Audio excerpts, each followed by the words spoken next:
Colin, thank you so much for joining us on this podcast, my brother. I'm so grateful, man. Honestly. I think we met up, was it like 3 years ago when you came to Calderdale? Yeah, it would have been January 2018. Wow. So where's that gone? And neither of us are any better looking. Well, listen, Colin, thank you so much for coming on board, and happy to share your policing experience with us, because there's people out there who are interested in the police, those that are joining, those that have already joined, those that have left, and those that are just generally interested in what the police get up to. This is a great opportunity because we're both ex-police, and we can share some stories that where maybe we might not have been able to share if we were in the police, if you know what I mean. Yeah, I do, yeah. So if we can start off with Brother Col, about what made you interested in joining the police, and then talk us through that process. Yeah, for me, there was no, I wasn't at school thinking I want to join the police.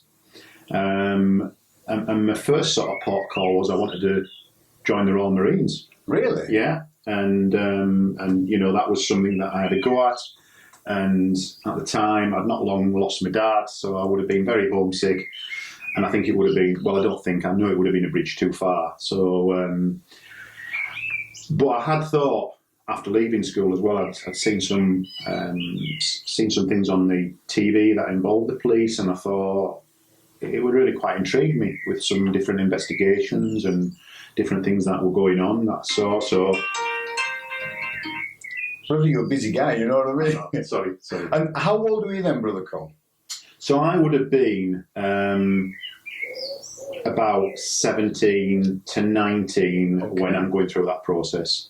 And then I'd applied for the police, which is where I used to live in Durham, and all they saw was somebody with no qualifications. So it was thanks, but no thanks. And I didn't have a lot of life experience at the time either. But what I did do was I'd built up a good CV by the time I was 23 in management, in shop work.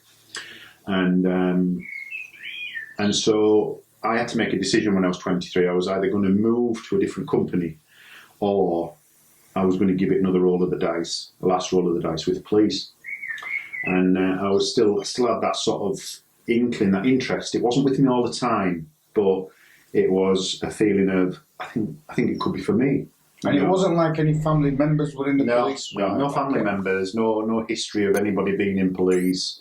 In fact, some of my family have been arrested by the police, so, it's... you're not alone there, my brother. That's the contact that we had with police, but there was an interest there.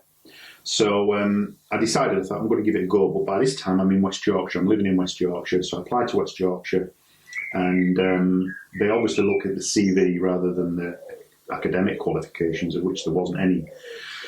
And they invited me for an interview, and I got through the interview, but we also had to do a test, because if you didn't have qualifications, you had to do a basic arithmetics, English, spelling. So I remember that I went to my mum, who was in her 70s, before I went for that test, and I said, Mum, can you help me? Because I needed to get sharpened up. But it's important to have that test. We could see why, because of all the, the case files and stuff that we're going to go to court and statements. Yeah, so. You have to be able to obviously read and write, communicate. Those are skills, the communication skills that build up as you join the police, obviously. But you've got to have a foundation there, so of course you do. So anyway, I think I got about 107, and you needed 100 in this test, so I got through. And I started in January 1990. And then the rest is history, as I say. And did you end up going, was there a place in Durham, or did you go somewhere else for your training? So for training school, it was at Akeley Heads. I don't think that's there anymore. I think it's been razed to the ground. But so that was at Akeley Heads, and you did several weeks, few months of training there. You were back and forth to divisions in between. You used to come back and join on with your tutor. But when you were there at Akeley Heads, you were kind of learning through role plays and legislation. Right. So it was really very focused on, there was no IT, there was no mobile phones. This is an age when if there was a mobile phone, it would have been the size of this table. Yeah. So nobody had any mobile phones. So it was good because it was all books, which is what I was used to at school, even though I hadn't read many books because I didn't have many qualifications, but it was books. And it was learning the legislation, learning it parrot fashion, but not as much parrot fashion as maybe 10 years before, where all of the offences had to be in somebody's head and they had to be able to recall them. Like the definitions. The definitions, yeah. That's it, yeah. We had Do you know any of those definitions now, brother? Dishonestly appropriate property belonging to another with the intention of permanently depriving that person of it. Which is for... Which offence is that, brother? Theft. Yeah. Tell me another. Do you know any more, brother? Enters a building or part of a building as a trespasser with the intention of damage, inflict GBH, rape or theft. But that's had something added to it, but that's burglary. Dirt. Wow. That's how I remembered it. But it sticks in your head, doesn't it? Some of them do, yeah. I think we had to learn about several. So if you were asked in class, what's the definition of this? And if you didn't know it, you'd get grilled. So when I did the training school, you did 12 weeks there as a block, and then you came back. So were you going and coming back? Well, when did you join? 98, I joined at Panelash in Harrogate. At what year? At 98. It would have been similar. I mean, you're asking me to remember now, 32 years ago. Yeah. Wow. But I remember we were there as blocks, yeah. But I also remember coming back to division. But there was some weeks definitely that were blocked together, but how long it was, I don't know. And I enjoyed it most of the time. You know, some of the trainers were a little bit overzealous. Sometimes they'd pull you up you had mock pocket books. So I remember one time I used a ruler and it slipped and the line had gone slightly under the dotted line. And so when the trainer's looking at it, he's saying, that's not good enough. And you've crossed out there, but you haven't initialed it. And I'm thinking, that seems a bit strict, but it's just a process. You want to know any different, will you? Because you think that's what it's going to be like on the streets, but it's not. Yeah, and it's not. And that's when when you link in with your tutor, they say, look, do what you need to do and learn, but we're going to show you what it's really like. So let's talk about your tutor period, brother. How long was that for? Were you with one tutor and kind of talk us through that? Yeah, I think with the tutorship, would I be right in saying about 10 weeks? 10 weeks is what I did. Yeah. And I was very fortunate. To me, the difference when I joined, there's always differences. I know that. There's got to be change. But the positive was, when I joined, the shift was an experienced shift. So what I mean by the shift is these were officers that were going to call handle. They were going to deal with the frontline police work. So there was myself, and then the next person, maybe a 3 years service, and then 7 years service. And the person I got was 20 years service, and I'll explain why he had 20 years service. But the difference then, that was probably the average, to now, is the average service on frontline shifts is about 24 to 30 months. Crazy, though. So they're all disappearing very quickly, which begs the question, where are they disappearing to? And then the issue is, where is that experience going? Because we haven't got longer term experienced officers who are doing frontline work. So when you get new officers in, how can they pass on that knowledge?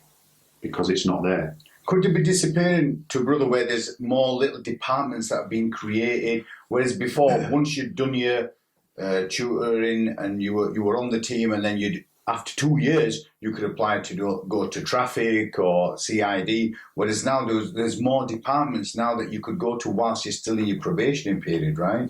Yeah, they could have done, and crime's changed. Yeah. So we've got the internet to deal with, we've got there's an explosion, unfortunately, of child crime. There's all sorts of different departments now that have to be serviced that didn't exist in 1990. So it's probably not just the numbers that are the issue here. It's probably the demand in different areas. But the tutor I had, he had 20 years service, and he was an ex-detective who had been kicked out of being a detective for about the second or third time. Really? It was a bit of a card, not for corruption, but for possibly not doing things as he should have done. And if that same officer had done what he shouldn't have done, then He wouldn't be in the job. right. So it wasn't corruption that he had done. It was maybe turning up late at work, or it might have been having a bit of a cavalier attitude.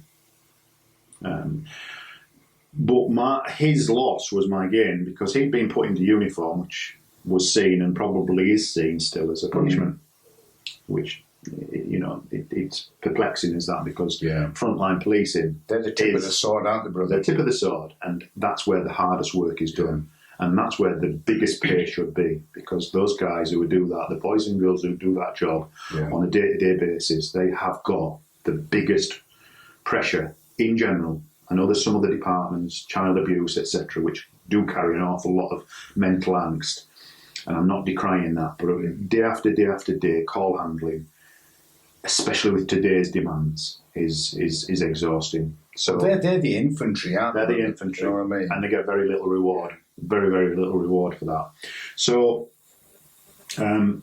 his loss was my gain, because I had a tutor here who, amongst all his flaws, he had an eye for detail.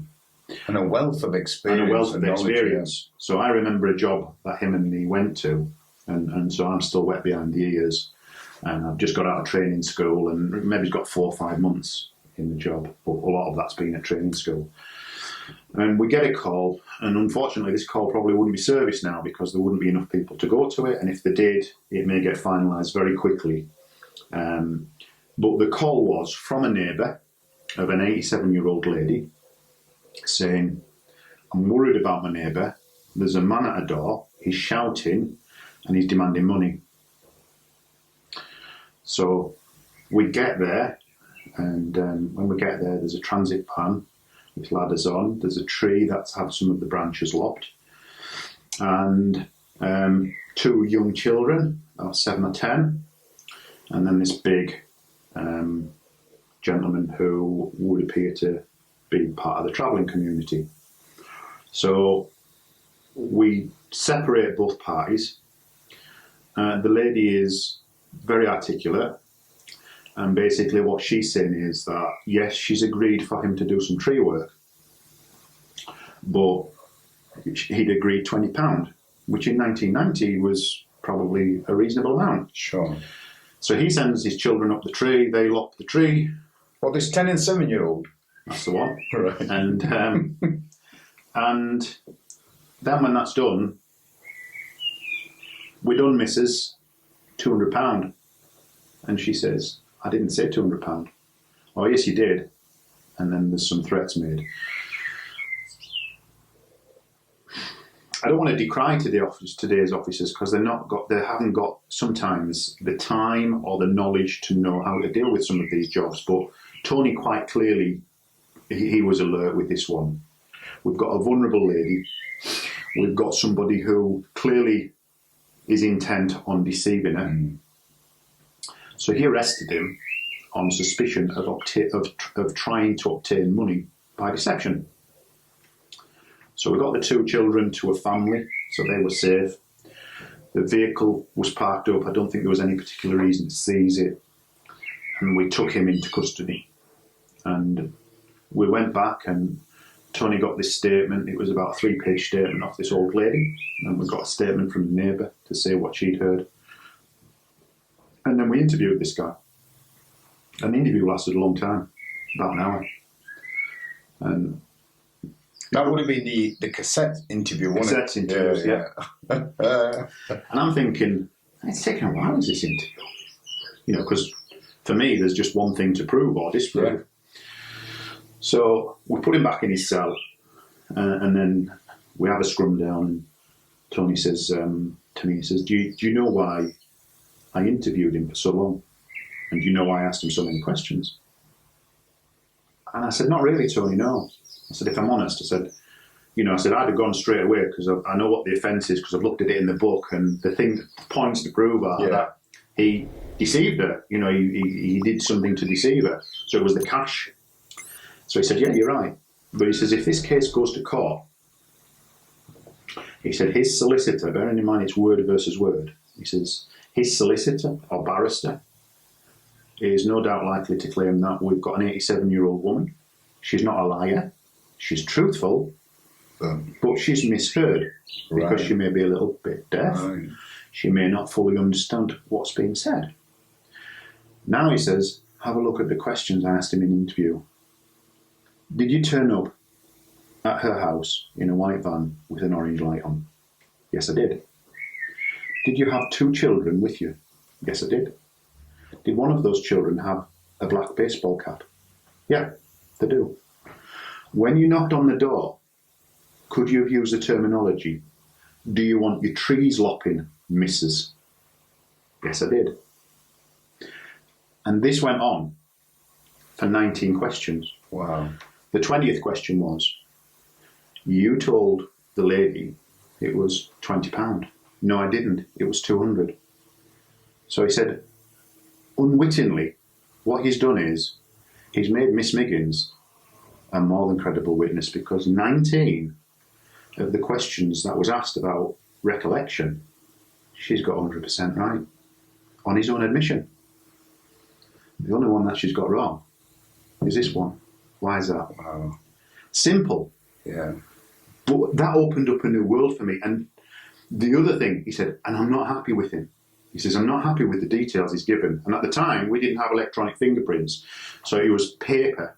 Ink and paper. The black ink, wasn't it? That's it. And they used to take several weeks to send off. And then if somebody would give you false details, you would get a notification saying the person you've had in custody is not actually Joe Bloggs, it's somebody else.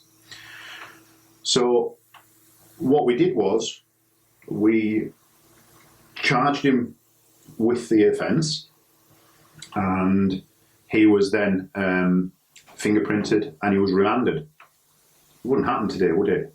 But we put a remanding application in saying there was the risk to the vulnerable victim, and also that we're not happy with his identity. We believe he's given us false details. And what a move that was, because I think it was about 4 weeks later, and Tony said, do you remember that guy we had in for the deception? And I said, yeah. He said he was circulated 7 times up and down the country for other vulnerable victims. He said, so he's going to jail, and he ended up doing about 7 years. Our case wasn't brought forward because it wouldn't have made a difference to his sentencing. And I just thought, you know what, that is a different level. Yeah, that's that knowledge and experience of and I've known you for a couple of years, Colin. I've seen you work as well, and maybe that stayed with you. Maybe it's just your nature, but that's how you are. You're quite thorough, and maybe that's where it comes from, my brother. That thoroughness can be good, and it's needed. Yeah. But it can also be counterproductive, because sometimes you're dealing with a force where it doesn't allow you to have as much detail as that. You know, for every particular job, you can't give that attention. And if you want to give that, you'll get very frustrated very quickly. But that for me was a real opening side of, I thought, yeah, you know, I really like this. And I really, really like that. Now, I tried to emulate that throughout my service. You obviously can't do it with every job, but I did try to emulate that with every service, every job that I had. However, now with the pace of things and the lack of experience from officers teaching officers, you know, there is no Tony. There is nobody with 20 years that's going to come along and give you all that. And it's a faster and different world now. But the basics of what we're dealing with is the same as what we were dealing with when the policing was first started. For sure. You know, and the criminals' aim and interests are the same. But we've now, this is my opinion, we've just become strangled with IT. And perhaps I had a distorted view of that, because IT was never my friend, because I hadn't been brought up with computers. But the escalation and the increase in emails and the devices and everything else, I just think that took a lot away from the one-to-one. That why has that person just put his hands in his pockets both hands in his pockets when he's seen me? Is that to comfort something in his pocket? Because he knows there's I know you wouldn't get grounds for searching them, but that's that. But it triggers some on your radar, don't it? Because when you're working, radar. you constantly have your radar on, don't you? Yeah. Or why has that person seen me? He's seen a marked car, or he's seen me on foot patrol. We're going back some time now. And why have they all of a sudden seemed to have gone down that ginnel? Because they weren't going to go down that ginnel, but it's the last second thing. They've seen me and then like gone down. I tell you what, I'll go around the other side of the ginnel because I know where it's going to come out. And when he comes out, I'll speak to him. Because your nose starts to twitch, doesn't it? You think, you're thinking, why? Yeah. Why? So a lot of that's missing. And did you do your 10 weeks and then were you signed off after your 10 weeks, or did you have to stay a bit longer with your tutor? No, I did my 10 weeks, and then it's very daunting when you do get let out by yourself. It's like the virtual umbilical cord that gets cut, doesn't it? Yeah. And all you've got to remember is, you know, if you're in trouble, then if you're not sure what to do, there's always advice. But if you struggle when you get back to the station with the file work and preparation, there's always somebody to help you. And do you remember your first arrest? Yes, I do. It was for a deception, and it was when I was with my tutor at home. Yeah.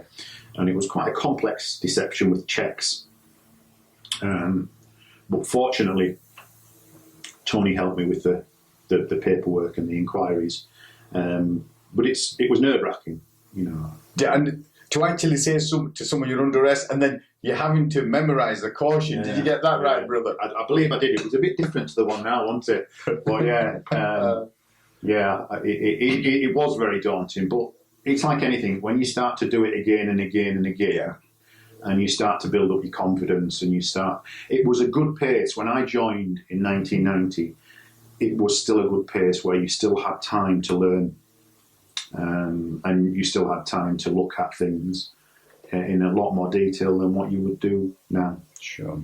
So once you'd done your tutorship, brother, which departments did you end up in, if you could talk us through that timeline? So I stayed on the beat, frontline work for 6-7 years, and then I applied for a drugs team, which was based at Killinbeck, and I did 3 years there. And that was very, very emotive. If you'd asked me at 7 years, had I experienced most things, I would have said yes. But what I hadn't experienced was the knowledge of how powerful drugs, and in particular heroin, was. So we were in Leeds area, East Leeds area, and the addictions with heroin was quite harrowing. So I didn't know too much about the drug. But over those 3 years, I found out how destructive it was for the users, for their families. I had a lot of empathy with the users. Now, somebody might say, well, that's their choice. And it is their choice. But with a drug like heroin, especially if they've injected it, it is a very, very difficult, it's not impossible, but a very, very difficult, powerful drug to actually get off. And unfortunately, there was only one person I ever found in my policing service that got off it and stayed off it. A gentleman called Paul Hannaford, who does talks to children now about the ills of drugs, because he started as a cannabis smoker. And he would always have said, I'll never use drugs, heroin, because it's a dirty drug. People who take heroin, they've got teeth missing and they're begging. That's not me. I'm a gang member. I've got pride. But it did ensnare him. So when I was on the teams, it was very, very rewarding. Lots of warrants being sworn out. Lots of work being done at the street dealers. The street dealers were usually people who were getting paid drugs by somebody above them. So in a different way, like county lines now, they prey on younger people. These were young people, but they weren't that young in the sense they could drive. Yeah. We didn't see any children delivering drugs. Now you would see children delivering drugs. So, and what we did with a lot of the cases was I found out very quickly that it wasn't sufficient to stop the suspected dealers, because what they would do is they would swallow the drugs. So they could have 20 wraps in the mouth and they would just swallow them instantly if you tried to stop them. So what we did was we started to get the users. they would still have the drug on them because they wouldn't be expecting getting arrested because they'd purchased heroin every day for the last several months, so who's going to stop them? And then we would get statements off them in a pseudonym name and try and build cases eventually against the people who were supplying. So try to work your way up that way. Yeah. Right? And that worked. It worked, but it was a lot more work. Very time consuming. Very time consuming. You're talking about months of observations, thousands of photographs from surveillance. But this was a team that was very influential on the streets. And so to keep focused in the drugs office for my operation, which I was running, I kept the photograph of the main person and then underneath him, the runners. And I kept them up until we got them remanded. That's crazy, because that's like in the movies what people see.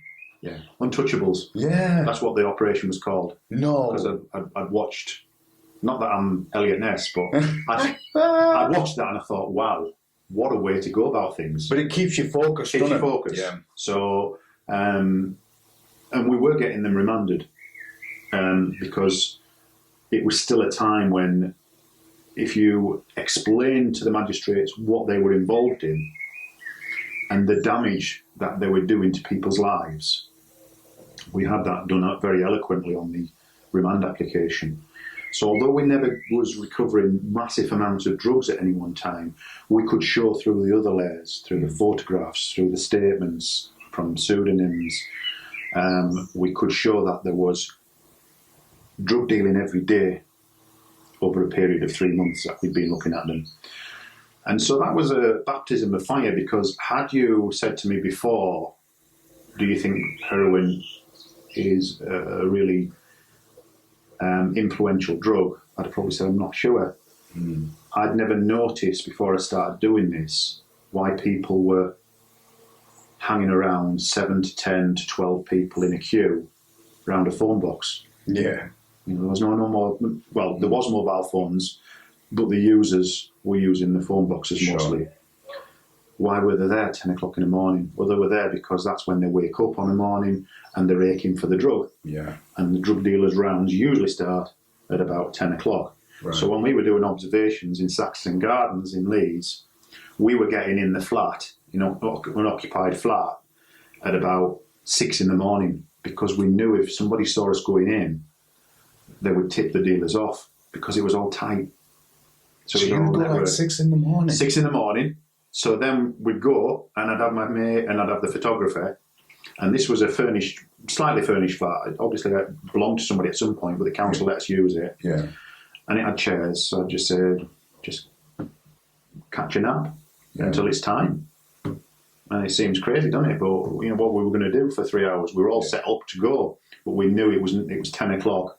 But we knew if we came in there at 8 o'clock, even possibly 7:30, if somebody saw us going in, they would know. So you had to be one step ahead, didn't you, brother? I had to be one step ahead, and we had to be sharp with what we were doing. And there was a lot of work put into that. And overall, out of 14 suspects, I think 11 of them got about 18 years collectively. It's not a lot, but we did get them off the streets, and we made a little bit of difference. Yeah. By the time that operation was finished, I'd finished my time in the drugs team, but we had a very good sergeant called Dave Matthews. He was a wonderful sergeant, and he put us forward for a commendation. And before we got that commendation, at least 2 of the dealers had got back out of prison, and they were dealing drugs again on the streets of Leeds. And somebody might say, legalise it. But my argument with that is, how can you legalise the issue that it affects the people that use it? Because there was never a heroin addict who said to me, I want to stay on this drug. Yeah. They wanted to get off it. So how do we legalise a drug like heroin to give it to somebody to get them to the position where they are? And if you say, well, it's only for the addicts who are already addicts, any new people can't have it. Well, how do we prove we're an addict? Yeah. And also, that is fraught with, well, I still want to take it. So you've still got an illegal supply there. I think without getting too involved with, because it's an opinion, but without getting too involved with legalise it or don't legalise it, there are some drugs that will never be legalised because of the danger that it will cause the user. And now with synthetic drugs, there's thousands of drugs, well, hundreds of drugs that would be arguably said aren't safe. So when if somebody gets that drug provided to them, what happens, say we legalise heroin, what happens if the female who's having the drug doesn't know she's pregnant? Yeah. Or she does know she's pregnant. That child, when she has that child, will be born an addict. That child would have a claim against the government for supplying legal drugs which have damaged their lives. Mm. Or what do we do about we supply them with the drugs in a safe place, but then they leave and they drive and they have a fatal accident? There's all these things that when we get into let's legalise it, let's not legalise it. It's not as straightforward, is it, bro? It's not as straightforward. Some people think it will take all the effort from the agencies that are pursuing it away, but it will not take the health issues away from the users. And maybe I'm old-fashioned, but can we not look at why do we need to use them? Can we not have something else in our lives that will give us something that maybe it's not a spike as high, but I don't know. Maybe that's just fanciful, but that was the conclusion I had from it. And are we losing the war on drugs? Yeah, but you could say that for burglaries. So what do we do? Do we legalise burglaries? You're right. We're losing the war on paedophilia. We're losing the war on violent crime because year after year they seem to be matching or increasing last year's numbers. So what do we do with all that? Do we legalise all that? It's inconceivable. This is just my opinion. Somebody else would have the other opinion saying, well, it would work because this is, I just... Yeah, but you've experienced stuff, so that's why you come up with this conclusion. Yeah. After you did your drug attachment, brother, what was the next stage in your policing career after that? So then I moved to a different division, and it was closer to home. So I'd been 9 years at East Leeds, and then met a very good partner, still on frontline. I love frontline policing. It was great. Yeah, you know, it really was. I passed my sergeant's exam in second part. I passed in 1997 because I thought I'll make a career out of police. But I hadn't gone for it because I was enjoying myself so much. Yeah. You know, I really was. And if you've got a good partner and a good boss, sergeant, that's all you need. You're unstoppable. Yeah. You really are. The sergeant is the buffer between the inspector, the chief inspector, and if he or she has got your back, you're all right. You've got the world at your feet when it comes to doing policing, or you did have. So I had another wonderful 5 years at a division and a loyal partner and some good people I was working with. And was that in Leeds as well, or? No, that was over at Wakefield. Right. So, and that would have taken me to 2004. And then I met my wife today. So because she was at the same division. Oh, so she was in police as well? She was in police. Oh, so I'd got to 14 years and I'd not committed any of the three P's. The P's, yeah. So I hadn't messed up with any property. What was the other one? Pocketbook. Yeah, so I messed up with the pocketbook. Paperwork as in pocketbook and stuff. Yeah. And then... Policewoman. Yeah. So for the best, I thought we'd better dabble in one of the P's. No, I didn't think that at all. This wasn't planned. So this wasn't planned. So this came left to centre, and it was a very emotive time, joking aside, for everybody. So I made the decision shortly after that, it's best if I make a fresh start and we separate from each other work-wise. So I went to City in Holbeck, which is the only place that would accept anybody, because I don't think anybody really wanted to work there for whatever reason. And that's frontline.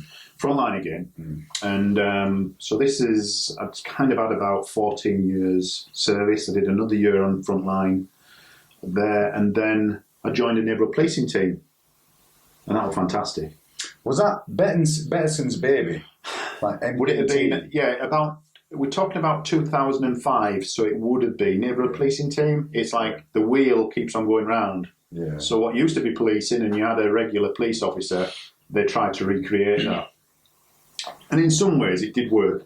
And certainly for me it was, I'd had 15 years doing frontline police work. I wasn't fed up of it, but I'd done the drugs team, and then I wanted to move into an area where it was a little bit different, but I was still in uniform. Yeah. So, and again, I had a fantastic time there. That would take me up to 2009 when I specialised, which we'll talk about in a moment. But the good thing about that was we weren't ruled as much by the radio. Yeah, and what I mean by that is the calls are now, by 2005, they're increasing. Right.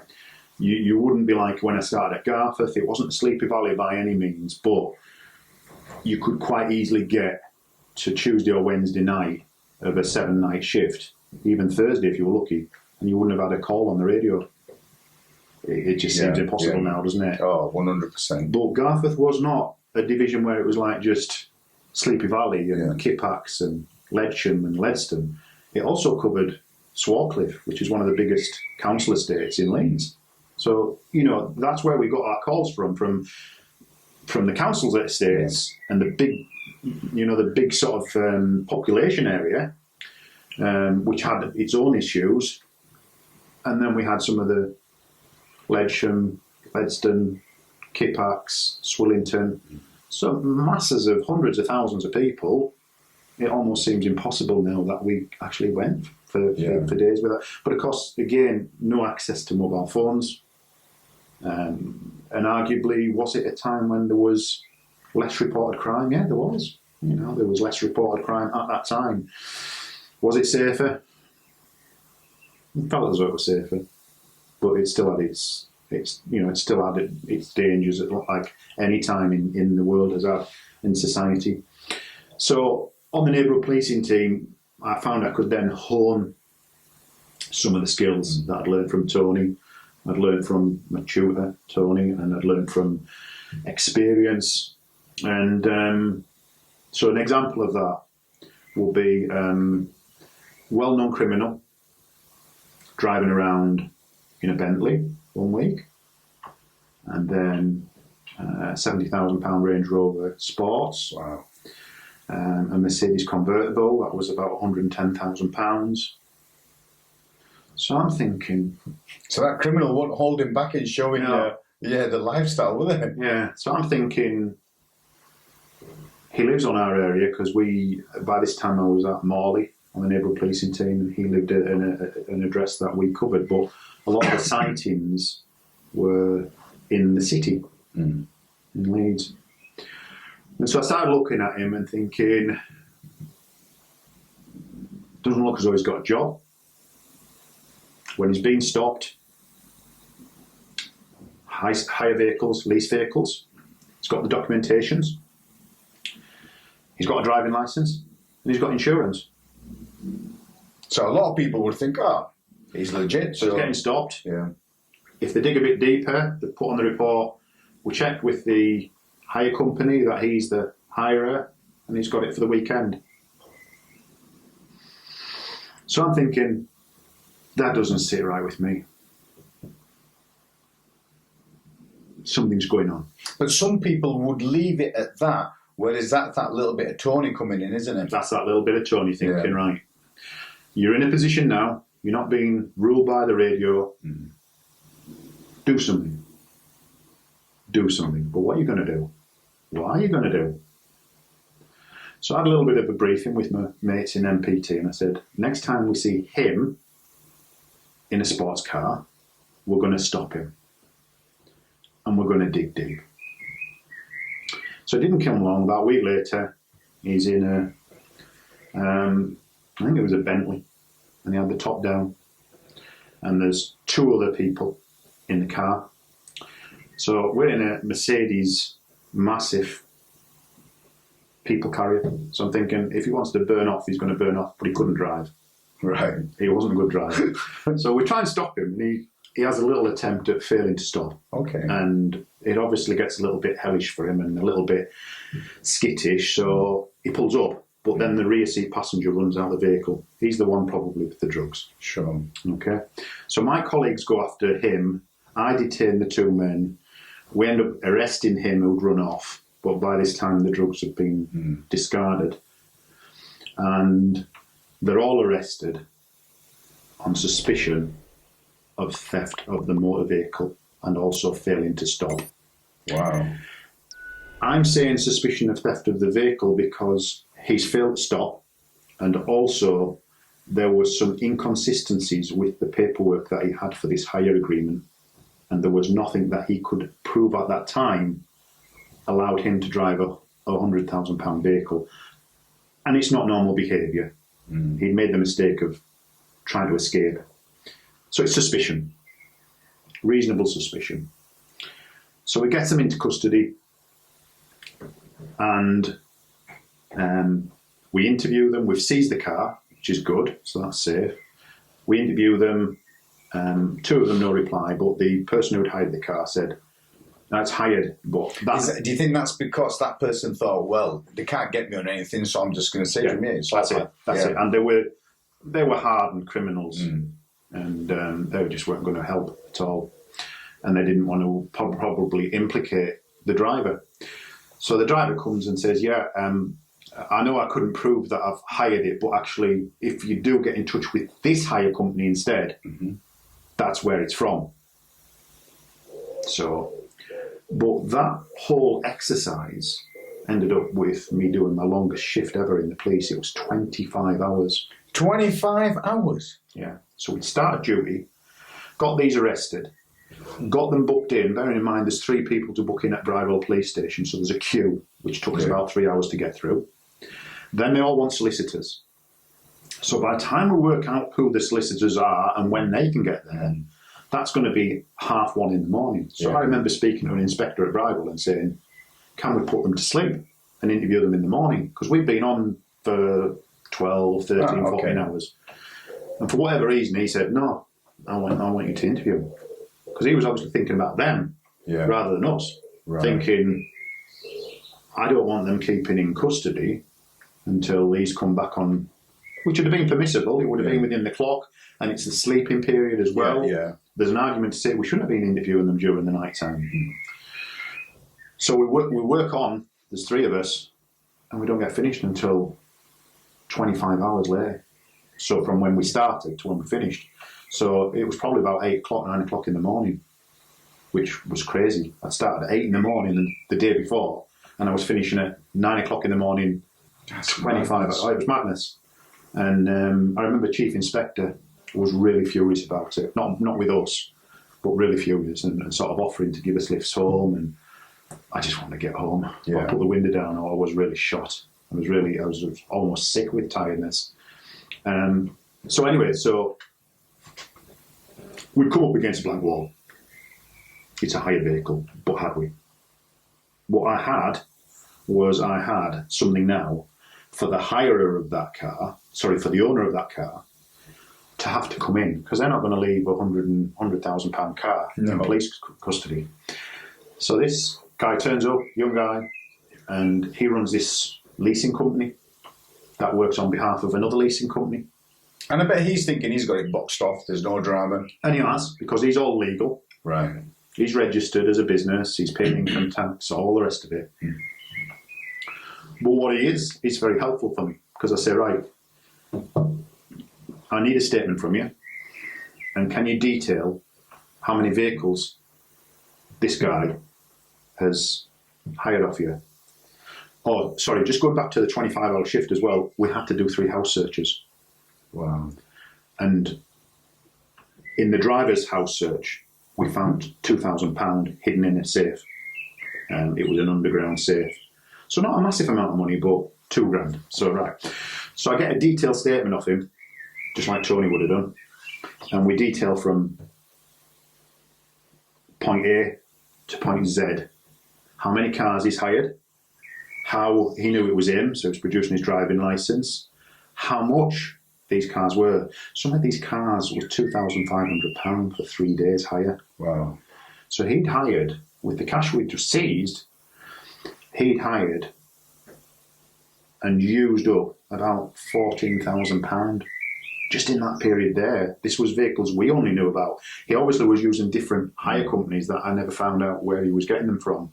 But we had a selection of about 6 or 7 cars that he had hired from this hirer, or this owner. So again, tenacity. So I'm thinking, where do we go now? So I sent an email to the financial department. In fact, I didn't send an email. I went to see them and said, look, you know, we've got this on paper. He's spent this money. He's unemployed, because I've checked with the Department of Work and Pensions. And he's also, he's on disability benefits. So would it be of interest? And they politely but diplomatically said, no. No, and if you've not got a case, you're going to have to give him that £2,000 back as well. So I'm thinking... So you're looking at all these stones and you're turning them over and just working your way through. There's got to be a way through with this somehow. Yeah. And I thought, but is there a way through? And I thought, the last thing I can do before I give him this money back, because I just didn't want to give him that money back, because I knew... Because deep down... You know.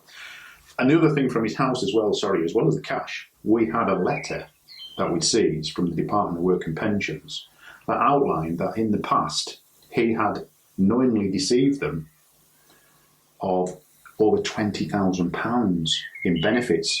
So he was still on benefits now when we'd arrested him, which he was entitled to claim, but he'd been on a higher scale and he should have been taken to a lower scale had he told them of the change in his health, and he hadn't. So they overpaid him, and he'd been convicted of that offence. So I'd found that out as well. And so I thought, what do I do? What do I do here? I can't remember how I did it, but I went down to Chambers at Leeds and spoke to an eloquent barrister who used to work for the prosecution and the defence. And he just said, right, leave it with me. Tell me what you've got. Show me what you've got. And he had a look at it. And then I went back down to his chambers a few weeks later and he said, right, he says, you've got a case, but he said, this is what I would want to see with it. And he wanted some extra work doing. So he needed some more meat on the bones, didn't he? He needed a 24-page statement. It turned out to be a 24-page statement of the Department of Work and Pensions as to why this had happened, how it had happened. He wanted the details of the conviction. He also wanted some more work with the hire company. He wanted me to do some more investigative work with A, B and C, which I did. He wanted a detailed statement of the Department of Work and Pensions to say how long he'd been unemployed. And, of course, this suspect had given no explanation as to where he got the money from for these vehicles to hire them. He had no reply to that bit of it. So this took me about 9 months to put all this together. And I went back to see him, the barrister,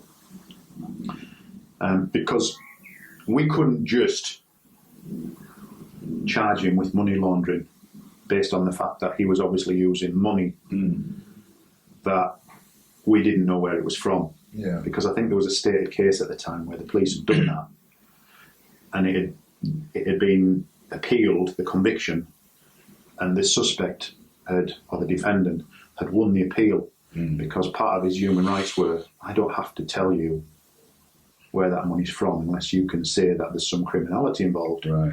I think that's changed. That's changed now, but yeah, before it was about you proving that there's criminal intent. Now it's for the person to prove that it's legitimate rather than the other way around. So we had that discussion, the barrister and me, and I said, well, before we move forward, what about that case? He says, yeah, but he says that case didn't have what this case has. So I said, well, what's this case got? He's been convicted of defrauding the Department of Work and Pensions out of £20,000 worth of money. He says, that's where he's used the money, hasn't he? Oh. I thought, wow. A light bulb moment then, wasn't it? Wow. He says, that's where it's come from. He says, we're not saying it's from drugs, are we? We're saying it's from there. He says, there's a conviction. Where's that £20,000 gone? He says, he's spending it on these cars, isn't he, Colin?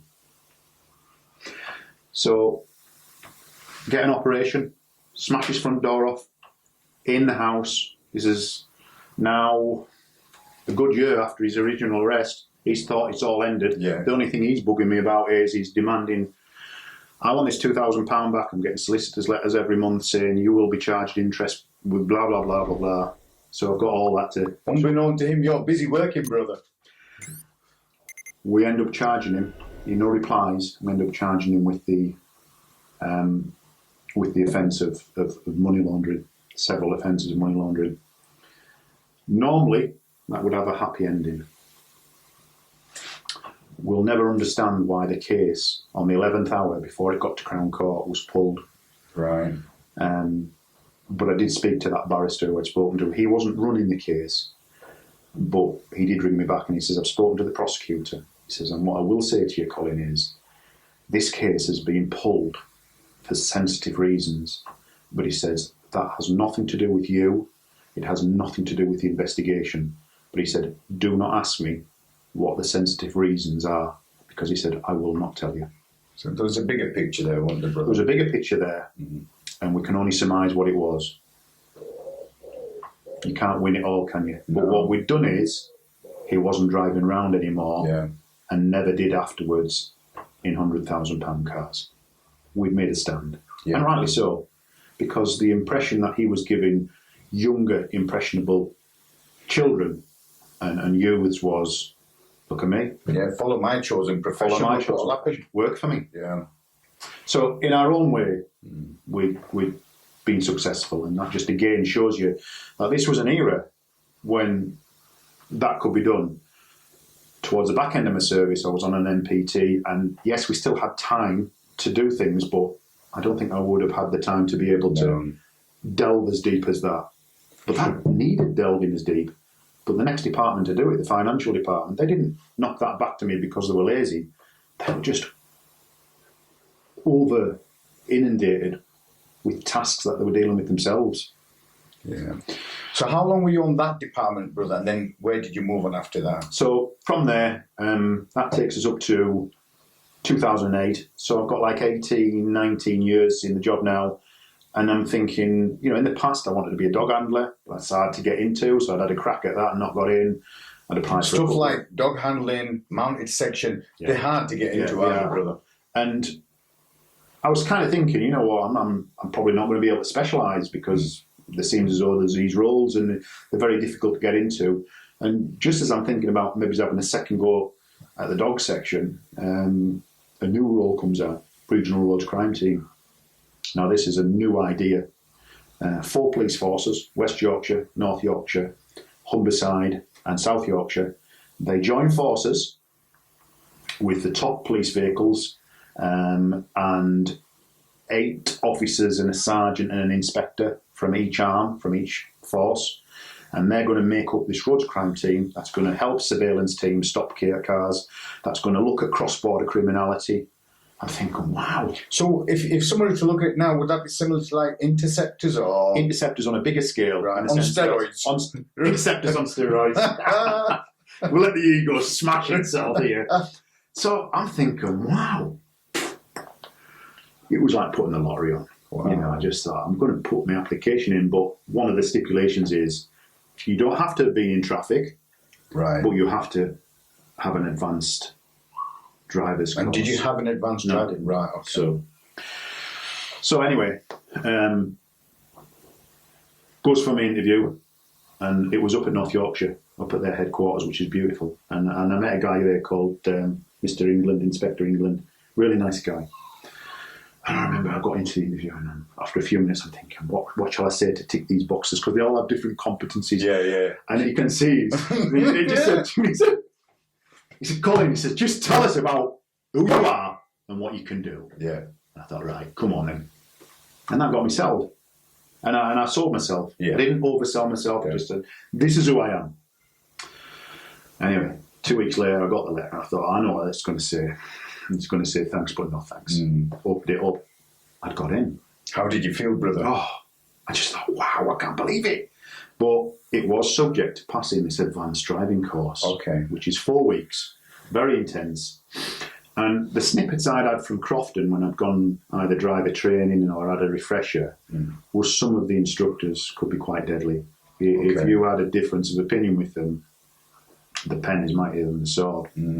And so I started my 4-week course, and it was very intense. And there was one overtake that I did get wrong. Right. We were doing hundreds of overtakes every week, and this is at speed. You are moving at 70, 80, 90, 100 mile an hour sometimes on A roads. And I'd had a look, and I thought, it's clear. Is it good to go? It's clear. And then as soon as I started getting committed to the lorry, I can remember it, and I saw this car come out of nowhere, out of the bend further down. So I said to the instructor, I said, what do you want me to do? I'm either going to have to back off here, which I could do, I think, or move. Yeah. Which went flooring. So I put my foot down, and we get in with about a second. But I never thought we were going to die. Never. Wow. I knew it was going to be close. But I don't know. Well, that wasn't my time. And I'd had 2 near fatal accidents, car accidents in my police service. So I kind of I thought, we can't do a third time. Third time we'll not be lucky. So this cat has got not many lives left when it comes to driving. So anyway, so we're on the last week of the driving course, and you have a final drive on the Friday, and that decides whether you pass or fail. So on one of the nights, you had a homework every night. It was like reflections. Mm-hmm. And she'd got it in her head, the trainer, that I'd forced the woman off the road. But what the woman had actually done was she'd slowed down, Right. fortunately. And I apologised. Listen, it was a mistake. Yeah. I put my hand up and I said, I'm sorry. So then she wasn't happy with that. She said, well, what did you say to my passenger? Because you always have her. Yeah, you do. Yeah. And he said, I saw her slow down, but I didn't see her leave the road. So that was kind of supporting what you were saying, right? but I said, look, whether she left the road or not, but I said, I'm not saying she did because I didn't see her leave the road. But what I'm saying, I'm sorry. Yeah. I have made a mistake. You know. What else can you say? I can't say any more, can I? Yeah. I didn't want to hurt myself. I didn't want to hurt anybody else. I didn't want to hurt the other driver. So as part of the reflections, it was, how do you think the woman who was driving towards us felt when you drove her off the road? It's an interesting word in that, isn't it? So I answered that diplomatically because I kind of knew. I thought, that's a trap, that. So I'd addressed another couple of issues that were minor on the day, but I'd put, I have apologised. I made a mistake. I saw the woman slow down, but I didn't see her leave the road. And I didn't put him on. Next day, it's our penultimate day to the test. So I'm driving to work, and it's started to snow, so I'm running behind, but I ring Crofton, and I say, look, I pulled up and rung and said, look, spoke to this trainer and said, I'm going to be a bit late because of the snow. She said, oh, don't worry, there's lots of people struggling to get in. What we're going to do today is we take you out for a last drive and get you ready for tomorrow for your final drive. Okay. So I goes in, but before we go out, she said, have you got your reflections? So I said, yeah, pass it to her. So she opens it up, and her face is like thunder. So she goes upstairs, goes up to the inspector. And you could sense that somewhere went right here. And 40 minutes later, she comes down, she says, I'm not putting you forward for your test tomorrow. We don't think that you've been, or I don't think that you've been reflective for you to your driving. And maybe she didn't use the word reflective, but it was something. And I just said, this says more about you than it says about me. I know what had happened. So there I am. I've had this sterling job, but I'm like a bird with no wings. So I get in touch with Pete England and said, look, I'm really sorry, I was embarrassed, but I said, they've failed me. So he said, what do you mean, failed you? So I tell him what the story is. He said, let's get you back there with a different trainer. And to be honest with you, Save, I didn't want to do it all again because it drains you. What, to start from the beginning? Beginning again, 4 weeks. God. So, but then I thought, I really want to do this job. But you've got to understand, when you're doing this driving, it's not like just gung-ho driving as fast as you're verbalising everything you're doing and why you're doing it. It's so intense, I bet it's not just physically, but mentally it's exhausting. And it raises your driving. It's got to. But there is so much pressure. And you need, some people like me, I would say like a lot of people, you need a very special instructor to get that out of you. Yeah. you know, because you are driving dangerously at times, but you're driving within the law. Yeah. You know, some of these overtakes you just would never consider doing in your own car. If you saw us passing you, although we're saying we're doing it safely and it's a thought process, you wouldn't drive your own car like that. This is fast, moving, advancing driving. You know, And in convoy as well. and in a convoy sometimes. So anyway, so I goes back, gets a new trainer, and the only thing I stipulate at the beginning is, can we not have anything from the previous course brought forward? You know, I knew I knew we would know about it. There was not so much an argument, but it wasn't pleasant. So things are going okay, and then midweek he gets me in one morning, and I'm thinking. So he says, yesterday, he says, you were at a junction. And he said, I asked you a question about making that junction safer before you went past the giveaway. He said, and you didn't get the answer. Your passenger did. And I said, yeah, but I said, I did give a viable answer.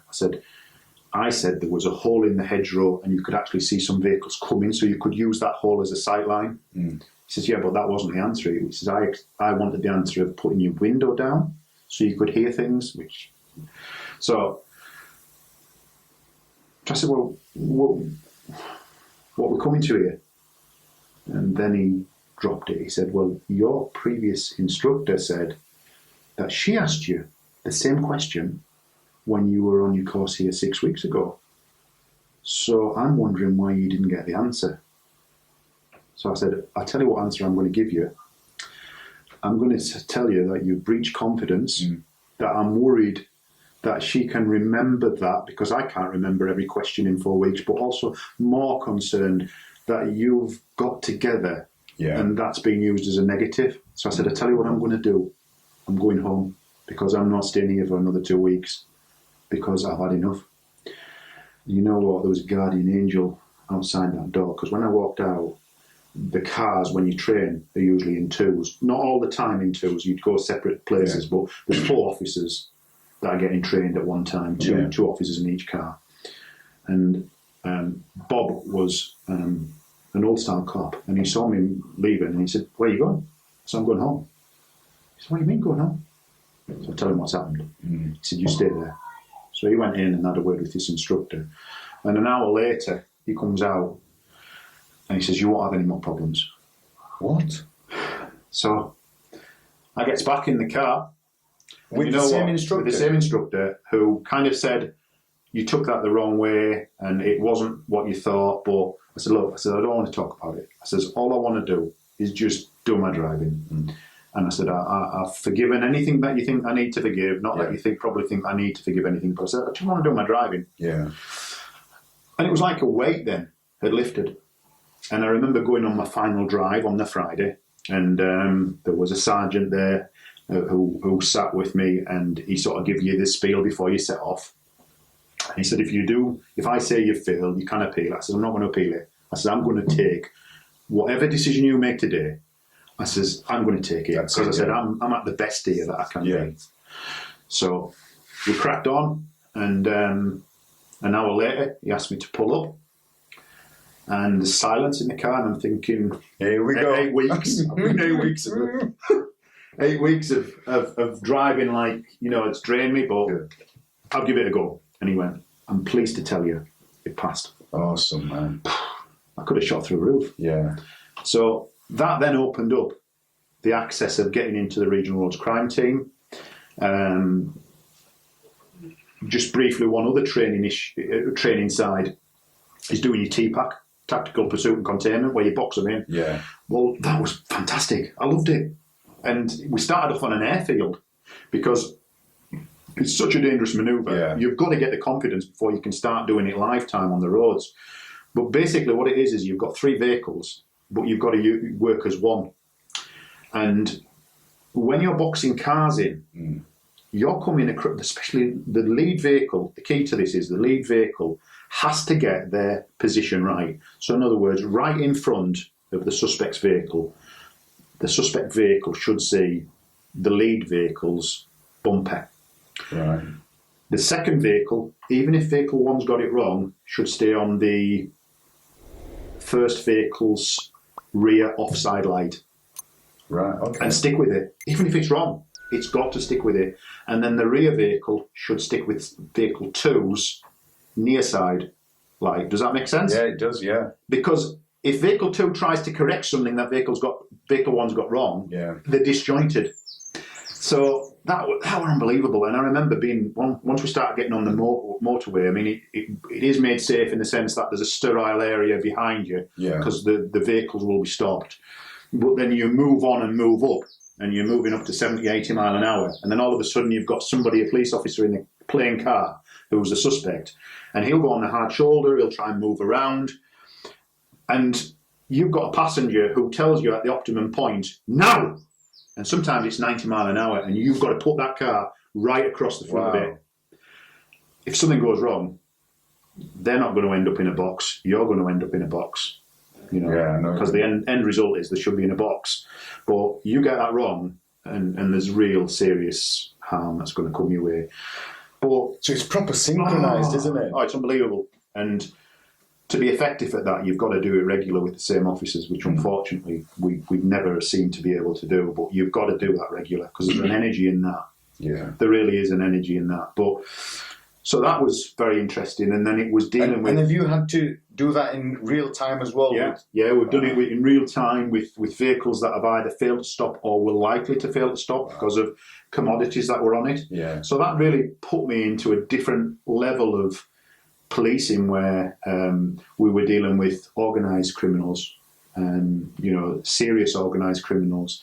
We were dealing when we stopped vehicles. It was obviously through intelligence a lot of the time, through surveillance teams. They might have had an operation on somebody for 18 months, and then they want this vehicle stopping at a certain time at a certain location. So there was a lot of pressure on, but it was really, really fast-moving stuff. And then when we weren't doing that kind of stuff, we would do self-generated work, and I'll touch on one of the better jobs that I had with that. But you were in a position where you could really pay some detail to some vehicles then, and obviously you had your ANPR technology, so the intelligence office could feed you things that were happening with the cameras. If a vehicle number plate got stolen, a good researcher would probably put that into the system and then realise that that vehicle registration number is hitting in Bradford at 10 o'clock, but it's also hitting in in Leeds at 10:05. So it can't. And then they would work out which one was on false plates and which one wasn't. And then they would look at the one with the false plates and look at this pattern of where they were hitting. Was there any regularity with it? And then we would try and get in that area to find it. So it was really good stuff. So there's a lot happening behind the scenes, not just with you folks just driving there, right? Yeah, there's an awful lot of stuff. A lot of these investigations that the surveillance were involved with, they were all the hard work was what they'd done. Yeah, we had really the sexy bit of stuff to just come along and smash, and a lot of the times we would have to smash the vehicle's windows in to distract the occupants, so they wouldn't swallow SIM cards or anything like that. Because that window is small, isn't it? It's a bit like grabbing hold of a snake. Yeah. You've got one opportunity at it. Yeah. You get it wrong, and something's going to go badly wrong. Yeah. Really enjoyed that. But then after 5 years, the Regional Roads Crime Team disbanded. Yeah, before you get to that, brother, you mentioned that there was a job that you wanted to touch on. Was that whilst you were in the Regional Roads Crime Team or after? There's two. So there was one in the Regional Roads Crime Team. So this is where, again, Tony. Good old Tony, yeah. So I'm pulled up in Leeds, in Heralds, and we're just doing... I mean, it wasn't always full-on work. Yeah. Some of it was sometimes recovering vehicles uninsured, because it's still important. Disqualified drivers. Self-generated dropping on stuff. Yeah, because you can't hit the bingo, you can't hit the jackpot every day, can you? No. But it was whatever we brought in, it was productive, and it was on top of what normally would have been brought in that day, because it was a department that was designed for that. So we'd stopped this car, and my colleague was dealing with it, and it was to do with, there was some question mark over the insurance, so we were there a while. And while I'm sat in the driver's seat, I notice across the road there's an Asian female in a car, stationary, and it's a lovely summer's day. And when she looks across at me, I see her and she sees me. She looks away, and then she puts up a window which is tinted, but she stays where she is. And it's a nice summer day. So I'm thinking, you know, a bit like when I mentioned about people putting hands in their pockets. Yeah. So I'm thinking, Your nose is starting to twitch, innit?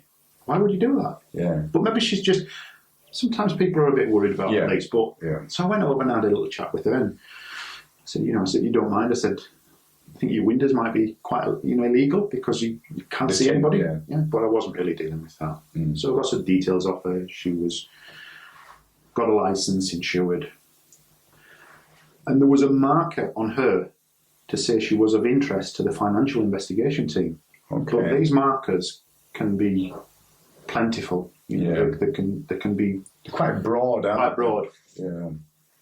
So I just said, I said, I've checked you out. I said, everything seems okay, but I said, I will reveal to you. I said, at some point, I said, there's been some interest in you for some financial interest. But she didn't know anything about it, and I wasn't telling her anything really she didn't need to know, because I wasn't saying anything about an investigation that was ongoing, because it wasn't. Yeah. And but I said, just as a matter of course, I said, have you got any large amounts of cash in the car? And she went, well, I've got quite a bit in the glove box. Okay. I said, would you mind showing me that? So she opened it, and there's bundles and bundles of notes in there. So I said, who's this? Because where we were, it wasn't really a safe area in the sense of, you wouldn't want to be driving around there with a load of cash. So she said, it's my dad's. I said, okay. So I said, do you mind if I could ring your dad? Just to confirm he's happy with this. So she gave me the phone. I rang her dad. So I explained who it was. I said, there's nothing to worry about. I said, there's been no accidents or anything, but I said, is there anything in this car that is yours? So you didn't tell him what it... cool. So he'd gone from speaking perfect English to me. Okay. To, I think I got, what do you mean? So I said, I'm just asking, is there anything of value, to your knowledge, in this car? And then he's telling me he's got a communication problem and he can't understand what I'm saying, and then the phone gets put down. Okay. So your nose twitches a bit more now. I'm thinking, Tony, what would Tony do? Yeah. I arrest her on suspicion of money laundering. Wow. Okay. Why? Money's not hers.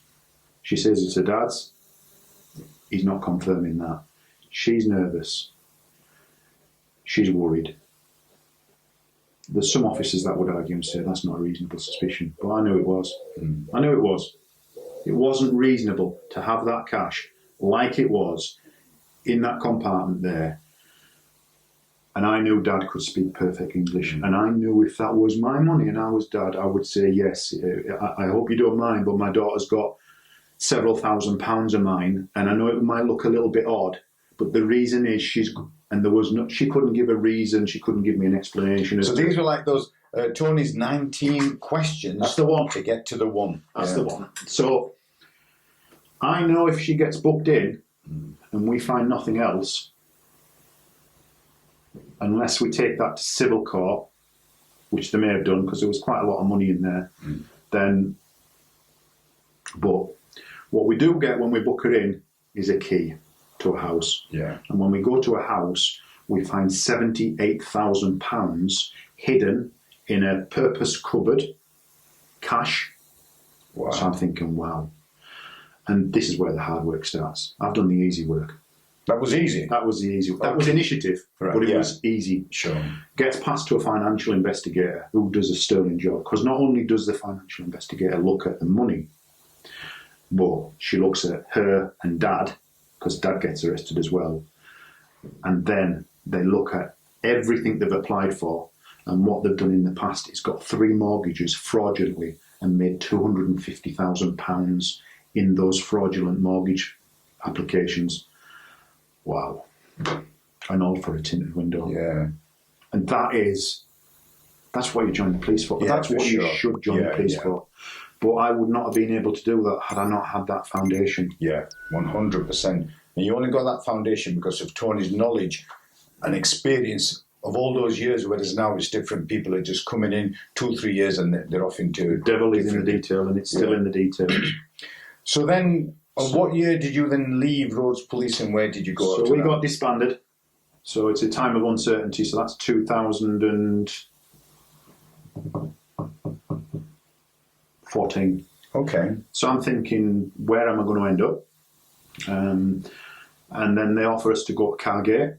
So I go on a roads crime team there, which isn't quite as dynamic as the regional. So they've got rid of the steroids. They've got rid of the. So I think it was the police crime commissioners that decided when they came in, we don't need this. Right. We've got this at force level. Ah. So it goes to Calderdale, predominantly a good team I work with. Sure. They make me feel welcome. When I say it's not as dynamic, we're not moving across borders like we were before, but we're still doing, and I still enjoy doing what I'm doing.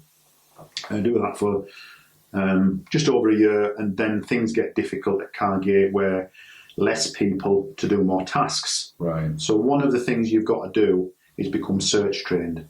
Okay. Which is not what I would have normally, from a personal point of view, not decrying anybody who does searches, but that can involve looking for a SIM card in a house, and some houses are very, very untidy. So there's a real monotonous theme to that sometimes. But if I didn't do it, you go back to a division. Which division am I going to end up back in? Not sure. So roll the dice there. So I thought, let's stick with it because I still like doing the proactive work if we can get out. And I passed that course and end up on another team. And at the end of the interview, I'll tell you where you can read a little bit more about this. But that is where I get some real difficulties in my personal life with internal things that are going on. The good side of it was my son had joined the specials. And the specials, for if people don't know what that is, that's voluntary work. You get a uniform, you've got all the powers of a police officer, and a lot of people use it to work out whether they want to join police or not. You've got to do a minimum of 8 hours a month, or you did, I don't know if it's changed. So he was working at Normanton, and I'm thinking, you know what, this could be a success story here, if I could possibly work with him, because there's not many lads and dads that get the opportunity to do it. So some resistance at first from his section officer, but as long as he did his 8 hours at Normanton, he could do another 8 hours with me. Oh man. So we ended up going out, and to cut a long story short, we went out on 5 different occasions, and on each occasion we brought a prisoner back. And they were usually good quality. It was always self-generated stuff, but the last one was at a level that matched that job I've just told you about. And also, I just thought, I can't give you any more than this. And we ended up doing about a 19-hour shift. And this was with your lad? This was with my lad. So it's the last time that we ended up working together, because ultimately he decided not to join the job. I think he had a good look at it and saw that I'm going to get very frustrated here. Well, fair enough. At least, he had a look and that's not for him. So. I think he was a very similar mould to me, that if I tried to join the police then, I'd have probably struggled because there was so much IT involved. Yeah. There wasn't that raw policing that we could do, which I thrived on. Yeah, for sure. And I matured with. So, but that was his decision. I didn't encourage him to not apply, and I didn't encourage him to go. Yeah. He had to come to that conclusion himself. But anyway, so we're out on the last day, and we'd had it was a 10-hour shift, and we'd had been out for 9 hours, and we're coming back, we're in a plane car, and we're just about to turn off the car gate at junction 41.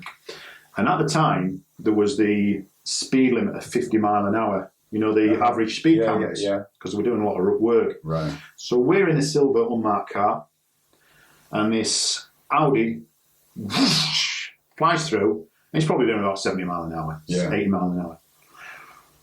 So we'd had nothing. It was the one day we'd had nothing.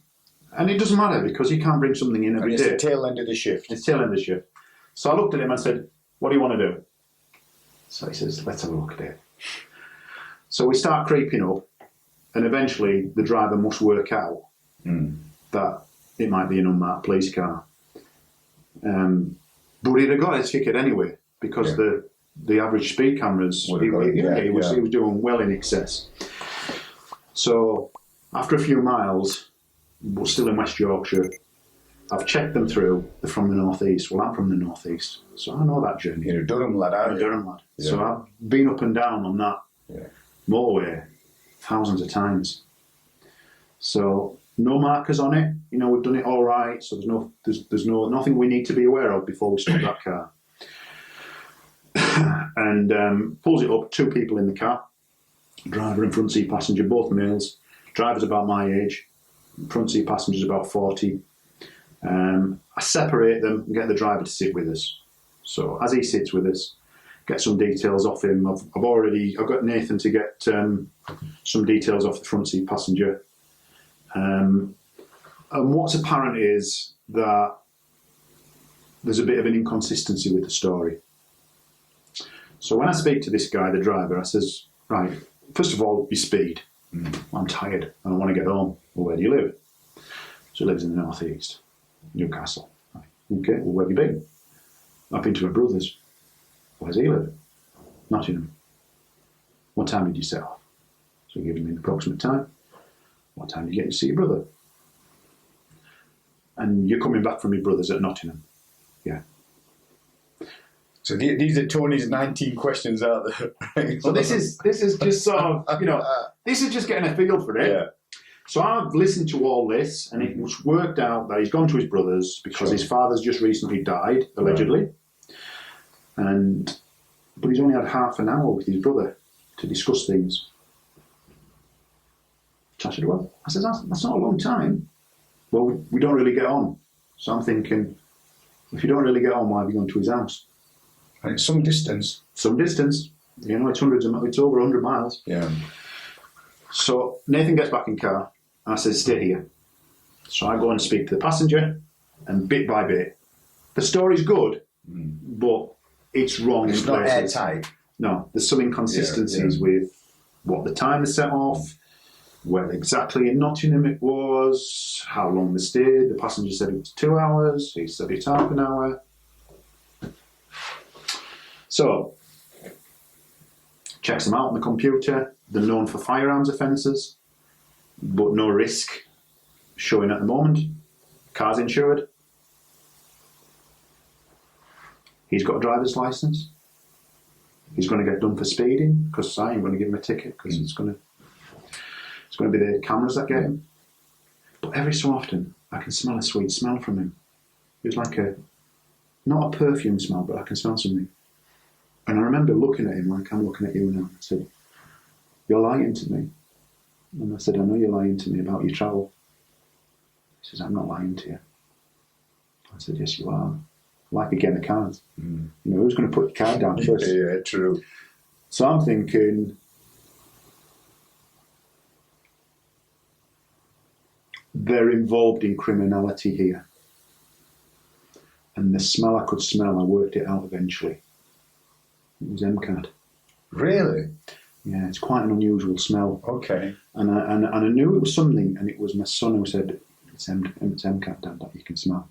Because with him being younger, he was in circles that would probably smell it more. You know, the clothing and everything. So I said, right, based on that, I said, is there any drugs on you?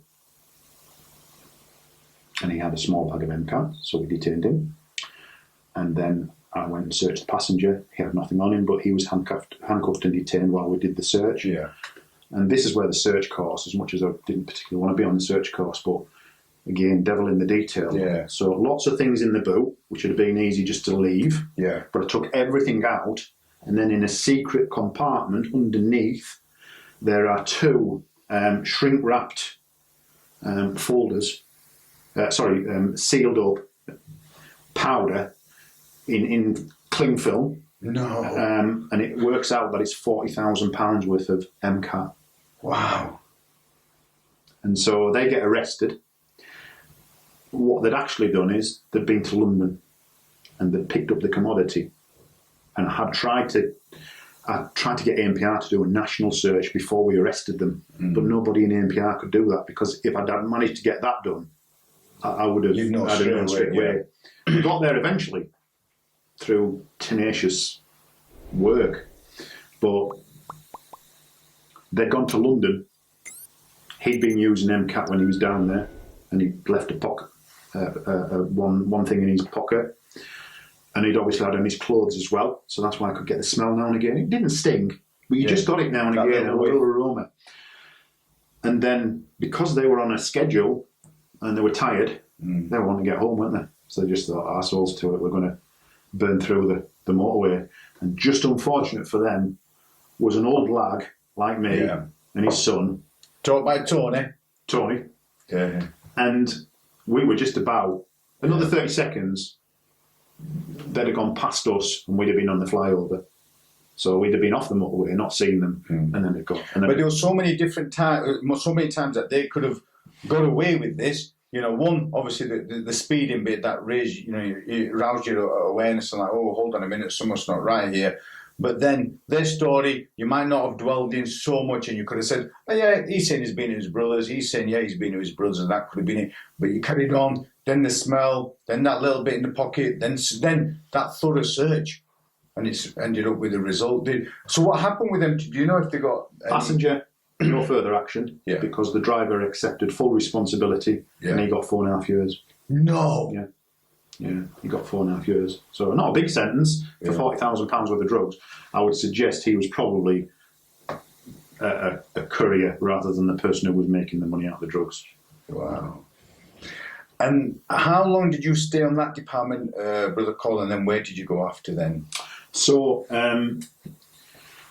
I stayed at Cargate till 2015, end of 2015. I had a hellish year there internally, which you'll be able to read about, and I'll explain how you can read about that later. Sure. But I had a very difficult year, my most difficult year of my life, really. In fact, it was two very difficult years, 2015, 2016. But I left in just before Christmas in 2015 to start secondment on a gypsy operation. Right. So I was relieved to leave and start a new job. It was an operation that looked at a different force. And at the time, 40% of vehicles that were stolen in the West Yorkshire and Humberside area, or the Yorkshire and Humberside area, were transit vans. And the reason that nearly 1 in every 2 vehicles were a transit van is transits at the time had an Achilles heel. Okay. They have a Lishi key, and what that is it's quite an unusual door key, and that can be manipulated. And also there used to be a transmitter that people could get access to override security devices. So if a transit van didn't have an aftermarket security device, and it was between a certain years, and Ford have corrected this since, then they were going off. So if it had a box standard immobiliser, that device could override that. Somebody who knew what they were doing could get in with a duplicate Lishi key, override the security, and steal it without any alarms going off within 3 minutes, without any keys. So these vehicles were getting stolen, and they were going off the shelves like hotcakes. So, massive operation. We could see that they were disappearing a lot of the stolen vehicles. So again, devil in the detail. So how did we know where these vehicles were going? And this is where the hard work starts. So there's a researcher that must have spent hundreds and hundreds and hundreds of hours.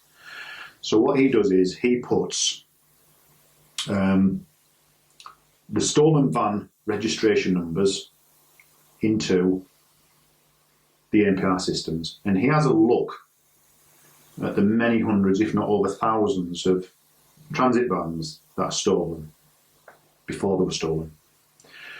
So he thinks, right, okay, that van, I'm going to take that one out of the fold because that's got ladders and it's got a sticker on the front there, and it's got some sort of writing that's on it that makes it identifiable. So he gets that one out, and he'll go through that, and he ended up with about, say, 300 vehicles that were stolen. Then what he'll do is, if they were stolen in Leeds, he'll check maybe several other cameras and just put, I want you to throw transit vans, regardless of what number they are. So that then would throw massive. But what he's looking for is the livery. And when he sees one that matches that, because it's got ladders and it's got the sticker, but it's on a different plate, but it's just gone through silently because it's a transit van. If you put that number in, it's telling a lie because that number is off a legitimate transit van. Sure. So it's not hit anything. It's not raised any alarms. So you can imagine that was painstaking. And so what he did was he put all that together, and he said, the majority of your vans are going missing in that Bermuda Triangle. Yeah. And never seen again. But that Bermuda Triangle was about 200 miles. Oh, wow. In width. So, but we had an idea where they were going in the sense of the area, the force area. So, my colleague and myself, who were the only two full-time officers allocated to this at this time, we identified 2 scrapyards that are good targets in there. Previous criminality, still intelligence coming that they're receiving stolen vehicles, etc., etc., etc. So on the day of the operation, this is a massive operation because the problem is massive because this is affecting everywhere, all forces, especially with these transit vans. You know, they're equating to nearly 1 in every 2 vehicles that are getting stolen. And if you think about it, it's not just a car, it's somebody's office. Yeah. It's their workplace. Definitely. So we get to the first scrapyard. Well, we didn't get there because we were in a hub, but I'll add that we've got over 300 officers from 4 forces because these scrapyards are big and they need searching properly. And we get there, and the first scrapyard, nothing. Second scrapyard has been vacated by the occupants because they knew the police were coming, because where it was a fairly local area. So that when they see like this army of police vehicles coming, they escape. And eventually, after 7 days of non-stop searching, the search teams have pulled over £1 million worth of stolen parts from that yard. £1 million? Over £1 million. Wow. Door panels, engines. There was over 50 car engines. In total, there was over 30,000 mechanical or door exhibits, bumpers, whatever. So I'm thinking, wow, this is going to be a big job. They're going to staff this one out. Yeah. And no, that was for my partner, who was on restricted duties. He was good with the IT and everything else, and for me, and we got a little bit of support from another officer who came from time to time from another force, but didn't last that long in helping us. So on the day of the operation, it was great. We were on telly as the police force, and I remember, the guy who was the chief superintendent at Calderdale at the time holding some panels up saying, this is what we're doing, this is what we all the rest of it. Yeah, it was a great success story. But then afterwards, it went into the ether. So anyway, I thought, well, you know what? This is going to be a massive job, but I've got Tony with me. Yeah. I've got a Tony with me in here. What would he do? Right, let's settle down and let's look what we've got. Suspects had gone missing, but then the male suspect, who was extremely violent, had been threatening my colleague on his works phone because my colleague had sent an email to the suspect's solicitor saying we need them to hand themselves in. If they don't, they'll be arrested when it doesn't suit them. Unknowingly, he'd left his mobile number on there. So on the first weekend, he's getting loads of threats about, I want this back, I want that back. That's mine, you had no right to go in the yard. Not so much personal threats to him, but menacing. All of these car parts had to be taken by West Yorkshire vehicles because none of the local operators in the area would go into the yard because of fear of repercussions. Really? Yeah, Wow. really. One of them was a hardened man himself. He said, look, he says, I'm not frightened. He says, it's my workers. Yeah, fair enough. And he says, he'll hurt them. He says, I'm not going to put them through that. So we had to get all this stuff off to a secret location. And as the weeks go by, I'm thinking, we've got no statements of anybody who seized anything. And what they'd been told on the day was, because we're so busy or on the week, we'll sort that out later. So they'd made a document of what they'd recovered, and they tagged it, but there was no statement. So during those months, we worked at looking at where all the stuff was stolen from. It was from everywhere in the country, different places. No one force was hurt more than another, really. In the sense, well, local forces weren't hurt more than another, but there was some stuff from London, there was some stuff from Wales, and all the rest of it. So I'm thinking, right, well, the next thing I need to do, I need to get statements. I need to physically go and look at this stuff because I've never seen it. Yeah. So I asked the local force, can you help with vehicle examiners, because I don't know how some of this property's being recovered or why, and they wouldn't help. The force we were working in just said, we've only got 2 vehicle examiners and we can't spare them for that. And I had to really push for the next 2 weeks, but I was fortunate. I pushed enough to get all of the examiners, including the 2 from West Yorkshire vehicle examiners.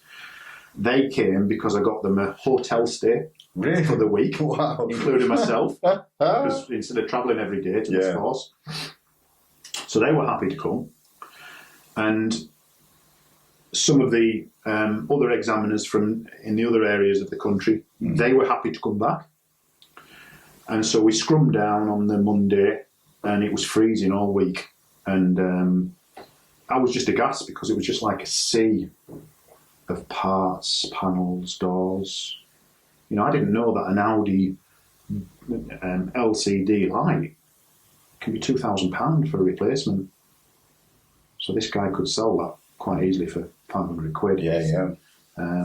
So it wasn't about stealing cars and selling them. It was about stripping them and selling them for parts. That's what was happening. There was over 50 engines. So I'm thinking, how are we going to sort this out? And bearing in mind, we'd already interviewed the suspects, the main suspects, the owners of the yard. So the male suspect had said, nothing to do with me. I'm a bankrupt and I'm out of jail, so I know I can't do anything wrong because I'm on a 7-year licence. Okay. I've sold that land, that scrapyard. I live there in a house that in a good postcode would have cost £3.5 million with dressed stone and everything else. Very organised. But my wife owns all that yard, and there's proof that she does, because she bought the land off me for £1 as a bankrupt court. And I look after the 146 horses and donkeys. 146, there was 146 horses and donkeys. That gives you the size of the yard. That's what I do, officer. And I've got nothing more to say. You better speak to my wife, and she'll be in 2 days' time at this police station. So when he got released from custody, he looked straight through me like I'm looking at you, and he went, "You're going to have to do your own work, son, aren't you?" And I said, "Yeah, I am." His wife comes in. We set off the tapes for interview. And before we started getting into too much, she says, "I'd like to give you this document that your officers didn't find or didn't take." I said, "All right." I said, "What's that?" She says, "Well, can I just confirm?" She says, "I know you've got some maps about where the stolen property was found." She says, "Can I just confirm that 99% of it was found in that area on the map?" I said, "Yeah." I says, "It was." She went, "Good." She says, "I thought there was something dodgy about him." I said, "About who?" "I leased that part of the yard and have done for the last 6 months to this man. And there's a signed agreement. And if you don't believe me, officer, I've got a solicitor who will swear on an affidavit that he was there when this was done. No, he could have had a pin drop. Yeah. So we interview her. It's a bit fanciful in the sense of, right, okay, how much was he paying you? He was paying me £400 a month. Okay, and what's his name? She gave me the name, which matched the... But the name was one of many names. So it was a familiar name. It was a common name. But where is he? Well, I don't know. He's obviously aware that police are onto him now. Mm. If I find out, though, I'll help you. Okay. How did he pay you? Just cash. So you've got no record of ever, other than, well, that's it. And it's what your officers have missed. Well, they wouldn't have missed it. Mm. But because there was so much stuff that was left behind, we could never say conclusively. So we get into this yard and I'm thinking, you know what? This is a massive job. But even if we prove there's £10 million worth of stolen property, this defence is very strong. Mm. So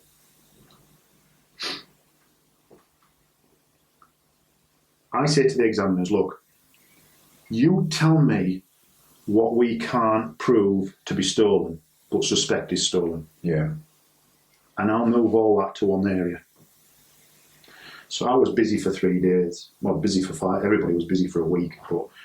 So I'm putting that stuff in one area. They're putting cars or parts of cars together, and we had some massive ladders that if you went on the top, they had a camera, and then there might be lining them up, right? Put the engine there, put a door panel there, put a bumper there, so it would be part of. So like from a bird's eye view, that's it, right? And I keep a ledger, a real detailed ledger about what the parts were, where it was stolen from, what the picture references numbers are that they've taken. But I'm thinking, as I say, we're going through all this meticulously, and I'm thinking, it doesn't really make a difference because this defence. Yeah. We've still got to locate this solicitor, but he exists. So we've got an appointment with him at some point. So I'm thinking, and he's going to turn around and say exactly what they've told him to say. So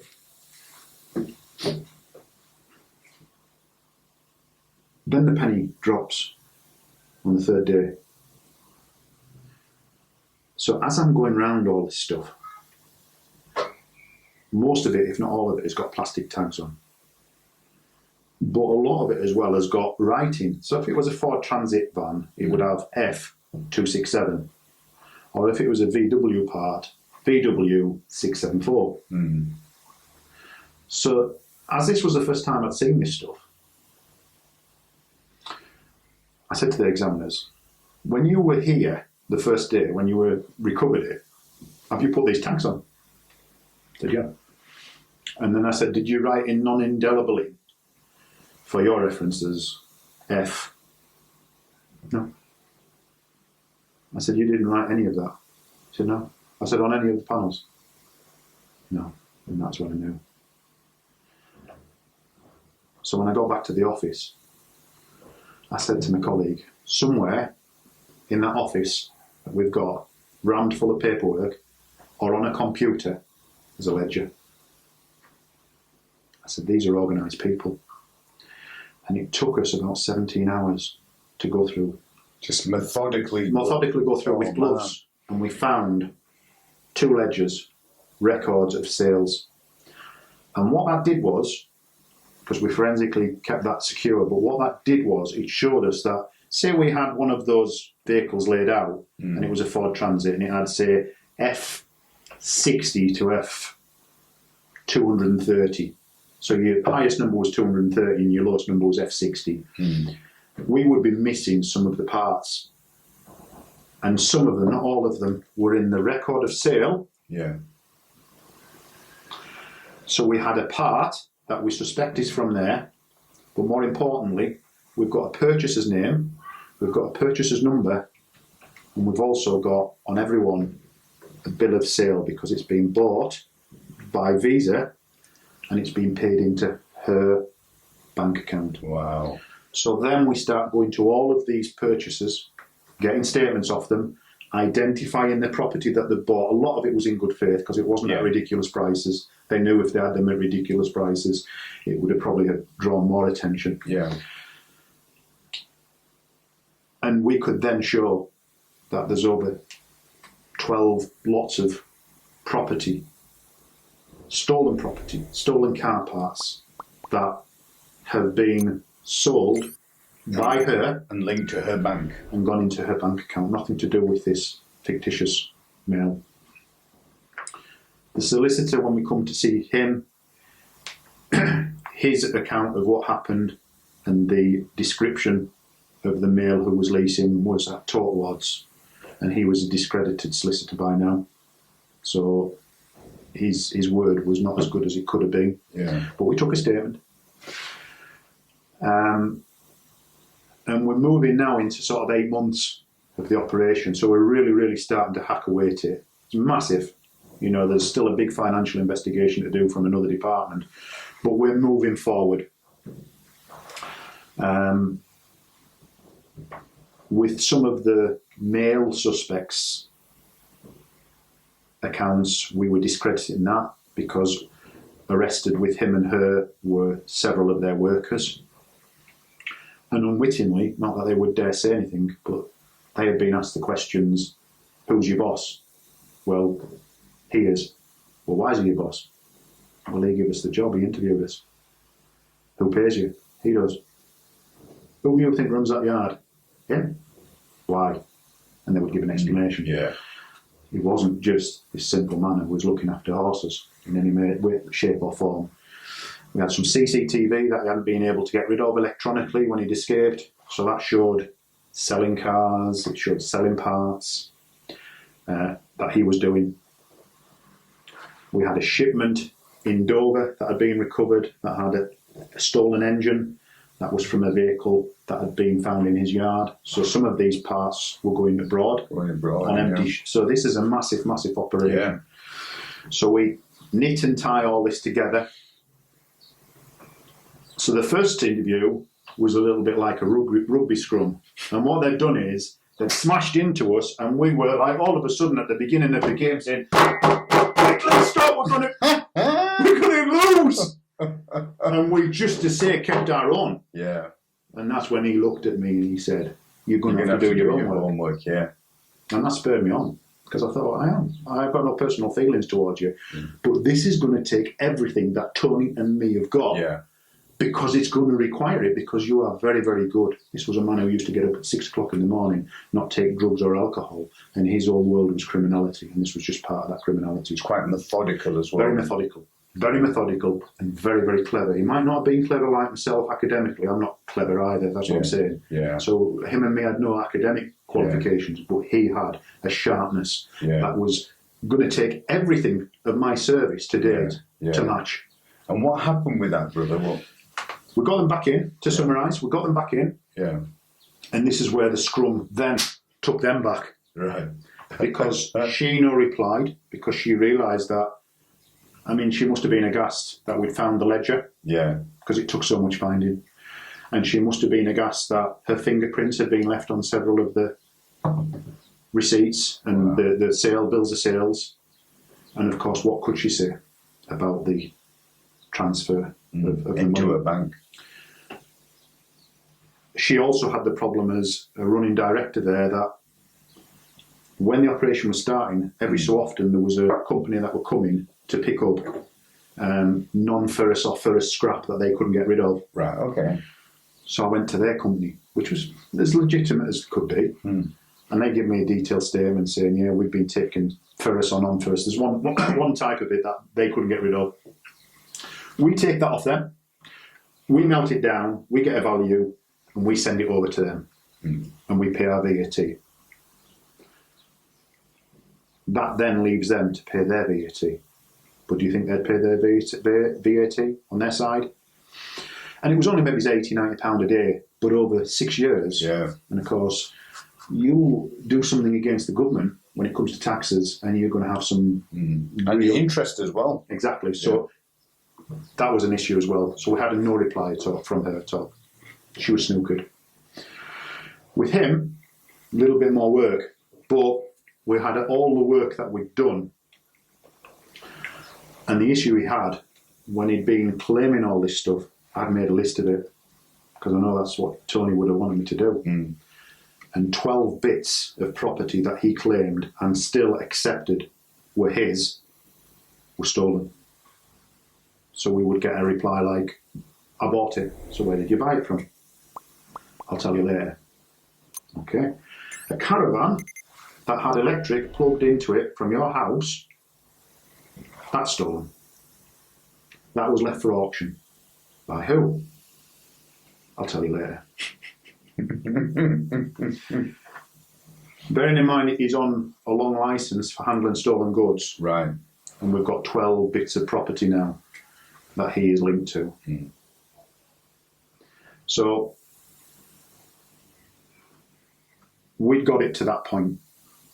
There was still a lot of work to do because there was a big financial investigation that had to go ahead. But shortly after that, West Yorkshire, for whatever reason, say to the other force, we're not funding this anymore. Oh, man. This is on your area. This has nothing to do with us anymore. We thought we had a conspiracy, but the suspect who was one of many that was taking some property over to your side, we can't prove a link with him and the main suspects, which he would never do, because the main suspects would never have spoken to him. He would be doing it and getting cash in hand from somebody else. So we're taking Colin off the operation, and you can keep the other lad because he retires in 4 months' time, and that gives you enough time to sort all this out. So what happened to you, brother? So just talking about that seems a little bit inconsequential, but from the nearly 2 years of angst that I'd had, both privately and also at work at Cargate, Sure. I liken this part of it to a boxing match where during those 2 years I'd been thumped and walloped a few times. I'd been on the canvas, but I'd got back up. But we were like gingerly still going ahead. You'll understand this with your... Yeah, for sure. All right, yeah? Yeah.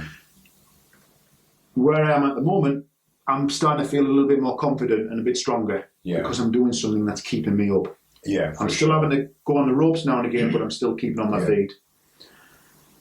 Them doing that to me wasn't anything personal, I'm sure, but and the other force wanted me to stay because they knew I had everything here. Yeah. But them doing that to me was like when you see almost like an inconsequential uppercut. Yeah. And I was down. And just thought, Did it just completely... I just thought, I can't do this anymore. I can't. So mentally, were you just... I ended up suffering with clinical depression. Really? It wasn't just this. This was layers and layers and layers of things that had gone on.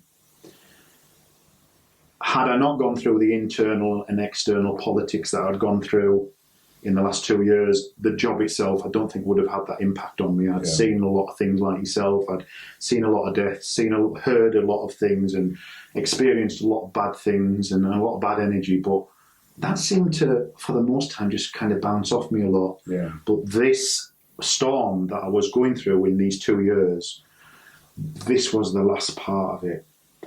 And I really just couldn't accept it. I just thought... You just couldn't stay on your feet anymore. I couldn't stay on my feet anymore. I just thought, I can't do this anymore. And of course, what the organisation was trying to do was to drag me back. Even with you talking about it now, Cole, I can even sense a change in your voice, which is... And it brings it all back. Yeah, oh, definitely. I mean, it doesn't make me feel angst or anything like that. Yeah. It's just sad, isn't it, that somebody gets to that point. But I was still, I'm still very fortunate in my life. I'm not feeling sorry for myself. We've got enough victims in the world, haven't we, with everything. So, but I'm just trying to impress that that's where I was. And so, as an officer, police officer, you should do exactly what you're told to do. And I get that. But there was more to this. There was more to this than just being ripped off something which I'd had to live and breathe. Yeah. It would have been quite easy to not have done all that work. Nobody was really supervising us or monitoring us. Nobody was demanding anything. We didn't have to find that ledger. And if we hadn't found that ledger, we wouldn't have had a case, because what would have happened was it would have been a very good defence. Because if we couldn't find the person who they said was on the lease agreement, that doesn't mean to say he didn't exist. And we've got to prove beyond the balance of probability that they've done this for their guilt at court. For you, brother, it was like, you know, a child that you've nurtured and been around and worked on, and then it being ripped away from you before it reaches its maturity and conclusion, you know. Listen, you've got to live and breathe that life. And you've got to really get it down and really understand. And again, you know, we used to have an office, and I put everything, suspects, workers, where things were found. We had stuff that was shipped to Poland. We even looked as though we might have to go to Poland at one point, because there was a haulier that was, but that wasn't pursued, probably through costing. But it was massive. It was all over, and there was two of us, and one of us couldn't go out of the station because he was on restricted duties. So, but we both kept each other balanced. He was doing all the phone downloads, the CCTV, all the IT work, which I couldn't have done by myself. And I was doing all the physical work in the interviews. And so what I managed to do, because I sensed this was happening, I managed to give a detailed summary to the officer who took the job on. So he knew what the inconsistencies were for each suspect. Well, that was good of you to do that, because you could have just kind of said, right, that's what I've done and I'm going, you know. But no, I didn't want to do that. I didn't want to leave it at that, because this needed sorting out. So, and the other issue was the organisation wanted to drag me back to Cargate. So when West Yorkshire wanted to bring you back, and then the organisation wanted you in Cargate, did they give you options, or did they say that's where you're going, and what happened after that? No, so that's where they said you're going back. And I know I was... And is that where the turmoil was? That's where the turmoil for 12 months had been, which you'll read in my book. But I didn't know at the time, but mentally I was unwell. You know, I was managing, because I was not frontline. I was doing this operation, and I was trying to keep my mind healthy. But what I'd experienced was clinical depression. I'd never heard of it before, and so I wasn't well, and I knew I wasn't well. And I ended up having to see a doctor. I ended up having to see a mental health worker. I ended up with being off work poorly for 7 months. In that time, I went to Harrogate, to the convalescent home for the mindfulness course. I had some counselling. I had to see the force surgeon, and I put in a request to the force to say, when I come back, I can't go back to Calderdale. Maybe the fear is worse than the reality, but this is what I've gone through. For sure. And it's not going to do me any good. I know it's not. And I'm sure even the thought of having to go back, the anxiety that must have caused. So after 7.5 months, I'm on half pay. And after 6 months, I'm on half pay. So, but I need to get better. And I know I do. But I'm exhausted all the time, which is part of the condition's symptoms. I can't think for too long. I'm still not 100%, but I know I've got to get back to work at some point. So HR are getting involved now because I'm a long-term sick problem. I'll be a red box or whatever it was on their status, so they'll want to get me back to work, which I understand. So I have a meeting with the Federation representative and HR, and there's a kind of a gentleman's agreement that if you come back, you can come back on a temporary basis to firearms licensing, which you know, get you back on your money and get you back into work. And during all this, I'm saying, but you do understand that I'm not coming back here, don't you, Calderdale? Well, we'll discuss that. I said, no. I said, well, we need to discuss this now because I'm not coming back here. Well, we'll try and accommodate that and look at other things. And how much service did you have left to do by that time? So this will be in 2017. Right, okay. So I've got just under 3 years left to do. Right. Okay. So anyway, we have that meeting. I end up in firearms licensing, which is only temporary. Okay. And I'm looking for things like ANPR office or, something within ops that I can still do. By this time I've done 27 years frontline policing. I've got some physical dues, haven't you? Yeah, I've got some physical injuries which aren't stopping me doing my job, but I also got a mental injury. Yeah.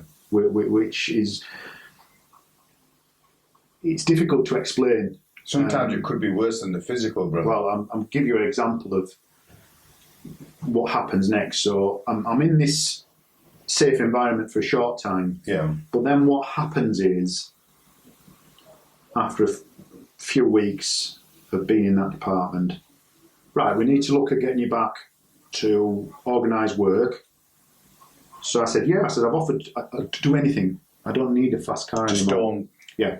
Yeah. No, there is nothing. I said, what do you mean there is nothing? There's hundreds of people that work for ops. Yeah. No, you go back there. No. So I said, what? No, you go back to Calderdale. So I said, look, you've got the report of the force doctor. You've got my report about what happened. I've suffered with clinical depression, which arguably was instigated, not just by them, but that was the catalyst. There was other stuff that followed, but that was the catalyst. I'm not going back there. Yes, you are.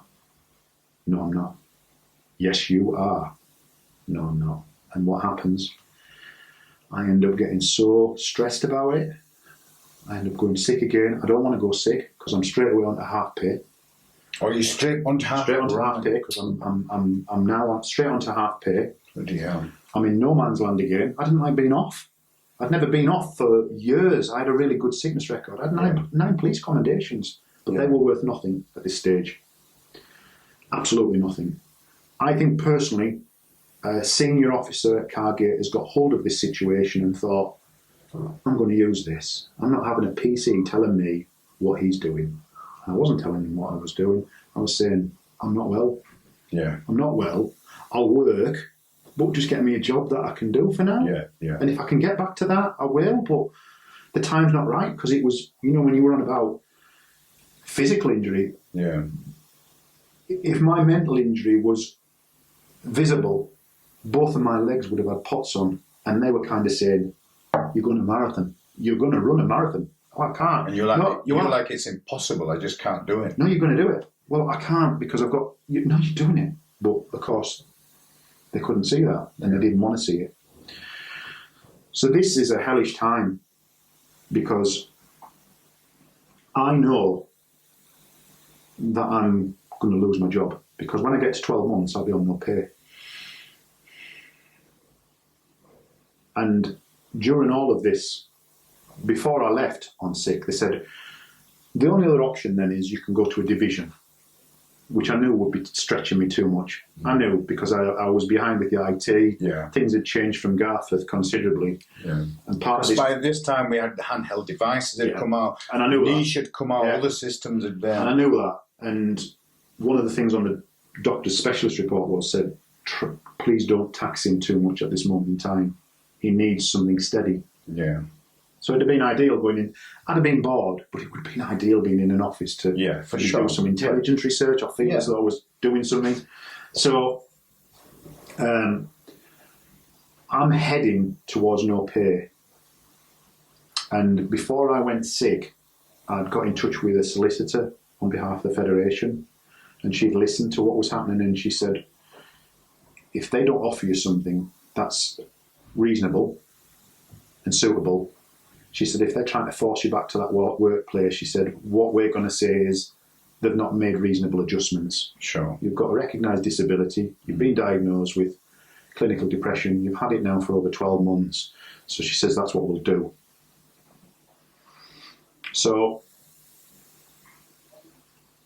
that was served on the Federation, who initially supported that, but then it's got to go to another stage to be authorised for the force, for the solicitor to take it to court. Right. Was it coincidental or not? But the person who I thought was using that at Cargate also had a lot of influence with the Federation. Right. And so when it got to the stage of supporting the application for a lawsuit, it was put into the ether. I can't fund it myself. It's going to cost over 10. I don't want to take the force to court. That's not what I joined the force for. No. But I'm poorly. I'm ill. I'm now on half pay. I've been on half pay for 6 months, and I'm weeks away from going on to no pay. And that's my job done. And in turn, that's my pension smashed to bits. Yeah. And I'm thinking, this is it. This is it. This is how it's going to end. And then at the 11th hour, they offer me a division immediately to go to. Can either go to Bradford, Leeds, or Calderdale. So I'm thinking, I'm going to struggle whichever one I go to because I'm way behind. But Calderdale. And why did you go for Calderdale? On paper, I'd worked at the Leeds divisions. Right. And I knew Leeds and Bradford. Everywhere's busy. But I knew Leeds and Bradford. I was probably guaranteed to fail if I was on response. I thought Calderdale might, just might, be a little bit more amenable to getting back into it. But that was only a hope. Yeah. I had to choose between one of them. So you get to Calderdale. You're a broken man. And talk us through the time at Calderdale and how did that start and where did it end? So, get to Calderdale, and the first meeting I had before I start is with Paul Harkin. Brilliant man. Yeah. Fantastic. Yeah. You know Paul. Yeah. And I'm thinking he's part of the organisation. At this moment in time, I'm thinking, who do I trust? Yeah, exactly. Yeah. You know, they're all bastards, really. You know, they're all... And you don't know what Paul Harkin's connection is with anyone else at Calderdale. I don't. But the one thing I had with Paul Harkin was the Federation representative who'd been helping me towards the back end said, Paul's a decent man. Yeah. He says, if anybody's going to look after you, he says he will. And it sounded genuine. So went to his office, told him what the situation was, because in Paul Harkin's mind, he must be thinking, I'm getting somebody with 28 years service that's leaving a fairly elite department to come to division. This doesn't happen. Or if it does happen, it's usually because they're getting like Tony did, kicked off. Yeah. Or they're rubbish. Yeah. So we sit down, and it's a really good meeting because he straight away says to me, I'm not expecting great things from you, but he said, come here, settle in, and let's just get you back a little bit. And he didn't know it, but it was like unbelievable. But I look for inspiration in different ways, and one of the inspirations I used to have, or still have, Brian Clough. Oh, and he could bring things out. Yeah. And he mentioned something about Brian Clough, and he says, I'm not looking like Brian Clough. He says, when he got to Nottingham Forest, he says, there were a bunch of scallywags. Some of them were washed up. But he said, he put belief back in them because he got them to look at what they've got rather than what they haven't got. Yeah, for sure. So I thought, there's a hope here. So I started on 4 hours. This condition I had takes a long time to cure from, but it is curable. It is. With time and correct thinking, clinical depression can be fixed. But it doesn't happen overnight, and you don't get recovered overnight either. So it's a slow process. But anyway, I remember we were on 4 hours a day, and I just felt like a fish out of water, really. I didn't know anybody at the station. I know you came and introduced yourself, and it was nice, and there was a bit of reassurance there. But inside, I was just really, really worried about how am I going to manage. Yeah. You know, I'm going to have to engage with the public. I'm going to have to get involved with stuff. And I remember the first day I got there, I put my uniform on in the locker room, and I took it back off again. Really? I don't want to put it on. I didn't want to put it on. It did not feel right. Anyway, I ended up putting it back on, and I went upstairs, and the first few weeks were slow, very difficult. And I remember coming to work one day in the car, and I get a lot of inspiration from faith, and I was listening to a preacher, and it wasn't so much preaching about God, it was preaching about hope. And what had happened to this preacher was he'd lost his wife when she was in her 40s, and they had 2 young children. She'd got cancer. And it was a hellish situation, arguably more hellish than what I'd gone through, albeit it's all subjective. Hellish. And what he said was something that resonated with me. And he said, I had given up on hope. I had told myself it was all over with. And he said, had I stayed in that position, things negatively would have happened. What I had to start and do was think, well, what if tomorrow isn't as bad as today? He says, even if that was my only one hope, what if the pain I feel today isn't quite as bad as tomorrow? Yeah. Because what I was doing unconsciously was negatively self-talking to myself, saying, this is over with, you can't do it, you've lost any confidence you had to do it, you've been stripped of any status you once thought you had. You know, my son and I talk about this, and he says, you remind me of Gladiator, Dad. He was great and powerful. He says, you thought you were great and powerful. Yeah. He says, you weren't the same status, but he said, that's what I thought of you. Yeah. But he said, everything was lost with him. But he said, it wasn't, was it? And I thought, no, it's not. And I just thought, right, stop this talk now. It's not going to airbrush the mental health back to healthy again immediately, but stop this self-talk, this negative self-talk. What have you got? You've got 28 years service. You've still got Tony with you. You know, he's passed away, Tony, bless him, but spiritually, you've still got Tony with you. You know how to police.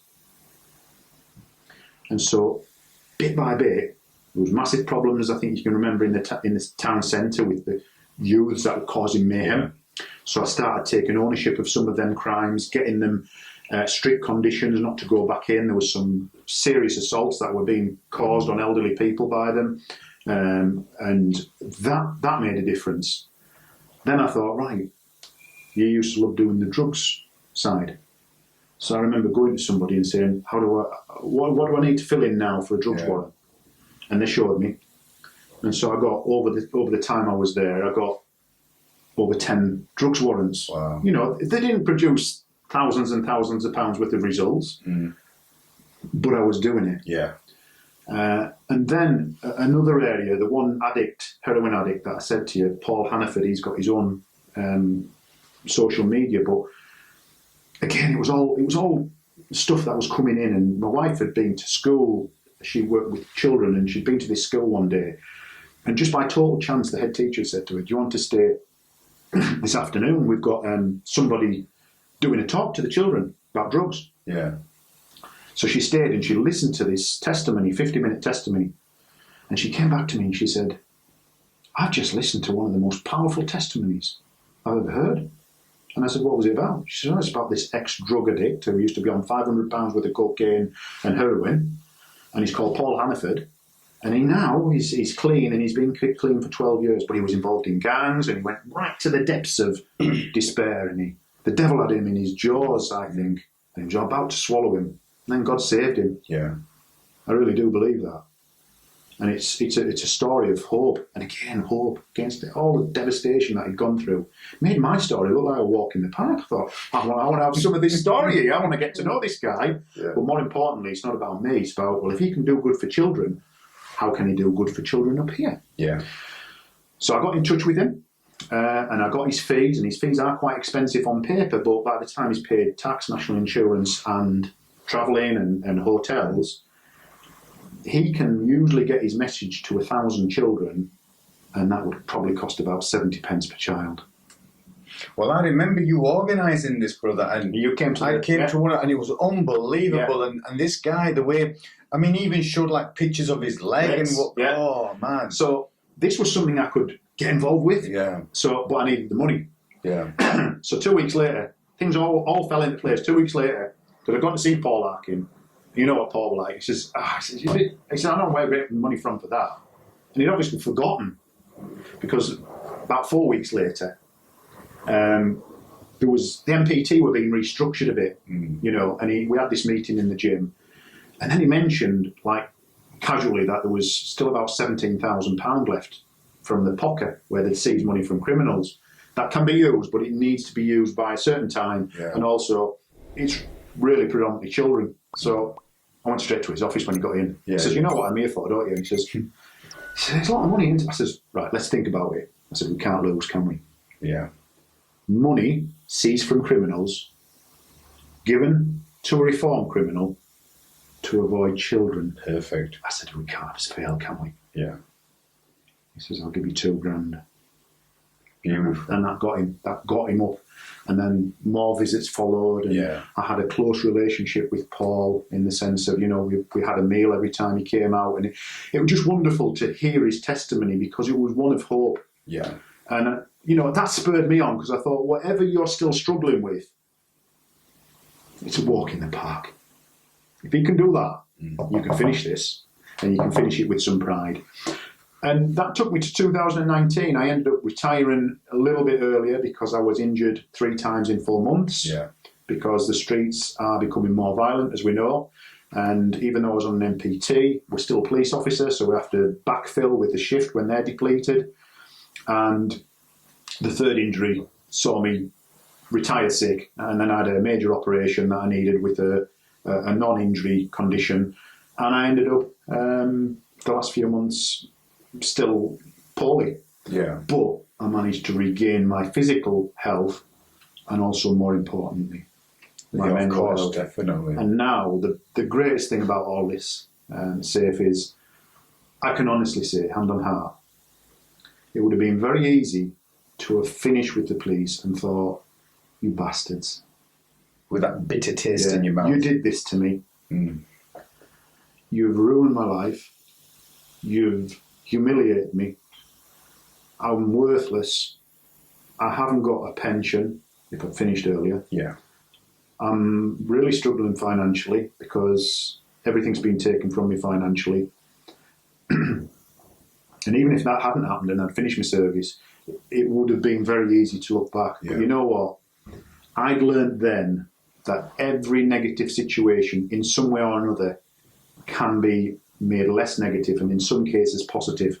And an example of that was, so I'd retired, and because I hadn't been at Halifax that long, there was no real leaving do. So I thought, what I'm going to do is I'm going to get people like Tony, who was still alive then, bless him. Right. I'll try and get Tony, and then all the way through my service, but I was limited with numbers. I had to be very select with who I was going to invite.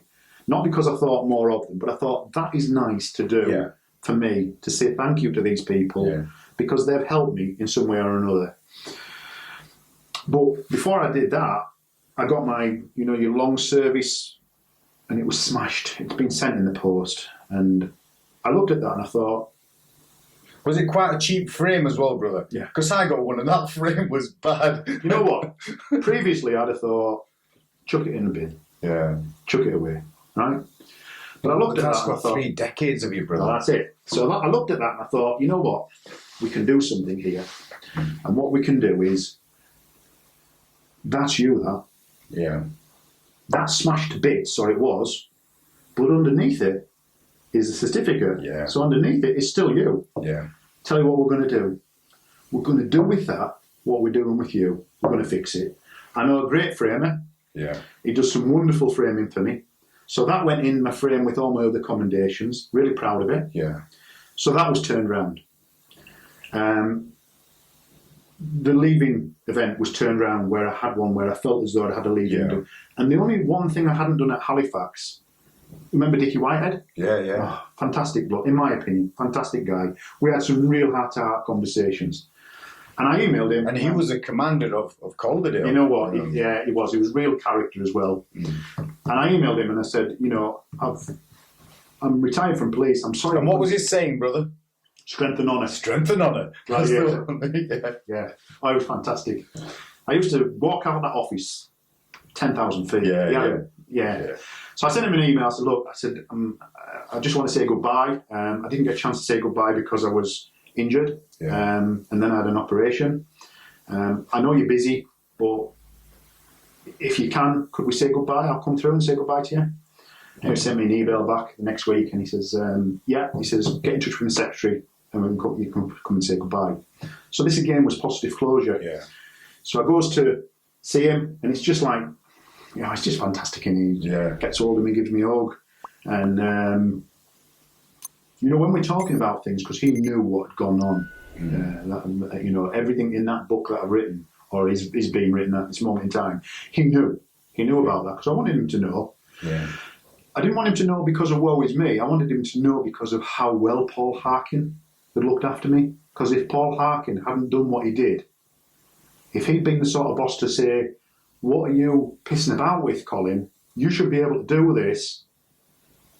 You would have been broken. I'd have gone. They'd have got me out on inability to do the job at that time. So it was a thanks for him.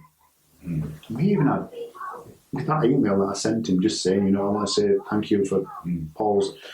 He got Paul Harkin and me, and we're having a cup of tea and ginger biscuits. Oh, that's nice. It was fantastic. And he was telling us some of the issues he'd had with mental health and in his life, and I think he was a good guy. I know everybody can't agree on things, but I loved him because when I went, every time I'd see him in corridor, he'd be like, strengthen on it. And then I went to see him as well, to get my certificate. And he says, Safe, he says, one thing I can't have is I can't have you taller than me. No. So we ended up standing on a chair and get the secretary to take a photograph of us because that sort of character, you know what I mean? Fantastic. Yeah. But to finish it, Safe, obviously there was some more repair for me to do in my life. Yeah. Which was with my second stage of employment, which was after retirement, which I'll touch on very quickly. But I remember that meeting, and I remember Dickie Whitehead, and he didn't have to say anything, and he said, Colin, he said, let's not airbrush things. He said, I want to say on behalf of West Yorkshire Police, I'm sorry. I'm sorry on behalf of the organisation. He said, and had things just been left to chance as they were, you could have quite easily ended up going off the radar. Yeah. And, I said, look, you don't have to. He says, I know I don't have to say sorry. But he said, I want to say sorry. Because he wasn't personally the cause of any of it, was he? And you know what? I just felt so humbled. Yeah, of course. And that was another positive closure. Yeah. And then after leaving police, I now work with domestic violence victims and perpetrators. Yeah. We try and do some good there by getting the perpetrators to look at their behaviour in order for them to have a healthy relationship with the children, which is wonderful. But that takes a skill in itself, which I'm still learning. And dog walking. I love dogs, and I do dog walking as well. So my life is, if somebody said, go back then and make a choice, you go back to 2014 and you miss all of that angst and all of that trauma and the mental health, and you finish as you thought you were, a gladiator. Yeah. But you stay what you were mentally. Or you go through all that angst and you end up where you are now. And I have to honestly say, as much as it puts something in my throat to say, because I don't want to go through it, but I would go through it to end up where I am, because I don't think I would have been as content and fulfilled, not just with my faith, but also just about everything. I've got no anger issues. I've got no hatred. I've forgiven anybody who I think needed forgiveness. Sure. It doesn't mean to say I'll ever think what they did was right, but it doesn't matter. I look at West Yorkshire Police. Yes, arguably, you can't airbrush that like Dickie Whitehead said. You can't just airbrush that time away. That was dreadful. But what about all the other times? Yeah. What about all the other times? And what about all the times that Colin was being paid with a handsome pay and left the police with a good pension? This is somebody who had no qualifications and been involved in so many experiences and so many exciting times that how can you not really? When you look at, Yeah, for sure. you know, there's a saying, I'll finish on it. When you change the way you look at things, the things that you look at change. And that's Einstein's That's it. one of his sentiments. And what he's saying is, if the world you live in your belief, is full of angst, anger, hatred, because we were seeing all of these, you know that. It's hard enough to deal with the job itself sometimes. But then when there's internal stuff going on, if that is your world, well, guess what? That is your world. Yeah. But if you look at the world and think, there are these hardships and there are these things that go on, but actually look at how much goodness there is, look how much hope there is, look how much love there is, that will become your world. Yeah, for sure. Now, the great thing is, Colin, you know, you've shared all this knowledge and experience with us, and it's great that there'll be a time when you'll put this all in writing, and there's bits that are missing. There's other bits that you're going to put in, I'm sure, with the different experiences you had. Is this a book that you're in the process of writing, and have you started with a name or anything, or where are we going to know about this book? So the book's called Out of the Storm. Out of the Storm. Out of the Storm. And it's going to be published. It's probably going to be available towards the end of the year, probably October awesome. time. I think we're on about chapter 10 at the moment out of 16. So this book, the purpose of this book is, because writing a book is very difficult. You've got to really start to, you know, we have a Zoom meeting every week, and but that's just the start of it. Then I get the notes, and then I've got to really dig deep about how do we transfer this experience to somebody who hasn't been in police. But first you have to mentally relive them again, don't you? Have to relive them. Yeah. And that hasn't been a problem for me because I'm healthy now, mentally healthy. Had it been 2 years before, I wouldn't have been able to do it. Could you? And had I left the book too long, then these memories fade, and the meaning and the power behind them fade. So it's the right time to do it. And what I've done it for is predominantly a diary for my son and for his son. And then if I make anything else from it, then it'll help pay for the making of the book. And then if I make anything on top of that, then we can look at helping a mental health charity with some of the really proceeds. Cool, so, you know, there is some good to be done with it. And it's not about a book of woe is me. You know, we've got a lot of people, unfortunately, who have become victims or do see the world through some very difficult glasses, shades of angst. I want the last page, when somebody closes that last page, to think, wow, never give up on hope. Yeah. Never, ever, ever give up on hope. I want it to be a book of showing that, because there will be challenges for everybody. There is challenges for everybody. It's just I went through 2 years where it really was hellish. I didn't think, I'm not so sure I would say it was the devil, but there was a dark force that came into my life, and I knew it was coming into my life, and it took a long time to get out. And that's why Out of the Storm is really the chapter of it, because it was me getting out of that storm. And ironically, the job itself and all the sights that I saw and all the injuries that I had, because I had nearly 300 injury on duties after, because I was 30 years frontline, which won't happen anymore. No.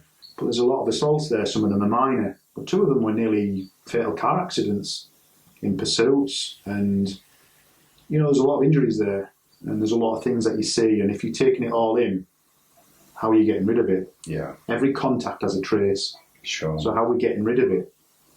We get rid of some of it, but what about the other stuff?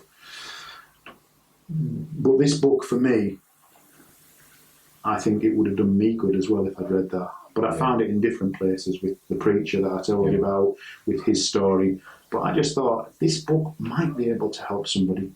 It's not, like, you know, you might need medical attention. You know, a lot of mental health conditions do. I was fortunate and I didn't have to get tablets or medication. It was just a question of getting my mind right again and getting it healthy. Well, I remember, brother, when our paths crossed, you were still in the tail end of the storm. Yes, yeah. And you were broken. And we were in the report room, and I remember seeing you, and you was always in that bottom corner. And you know, like when you get those vibes, and I thought, this guy, man, first of all, where'd he come from? But secondly, because I like But to you chat think to now, come because I've been doing something wrong, like oh, I did. Tony allegedly has. And I thought, man, I just thought, I need to go speak to this guy, you know, and you could just, you know, you just sense it, don't you?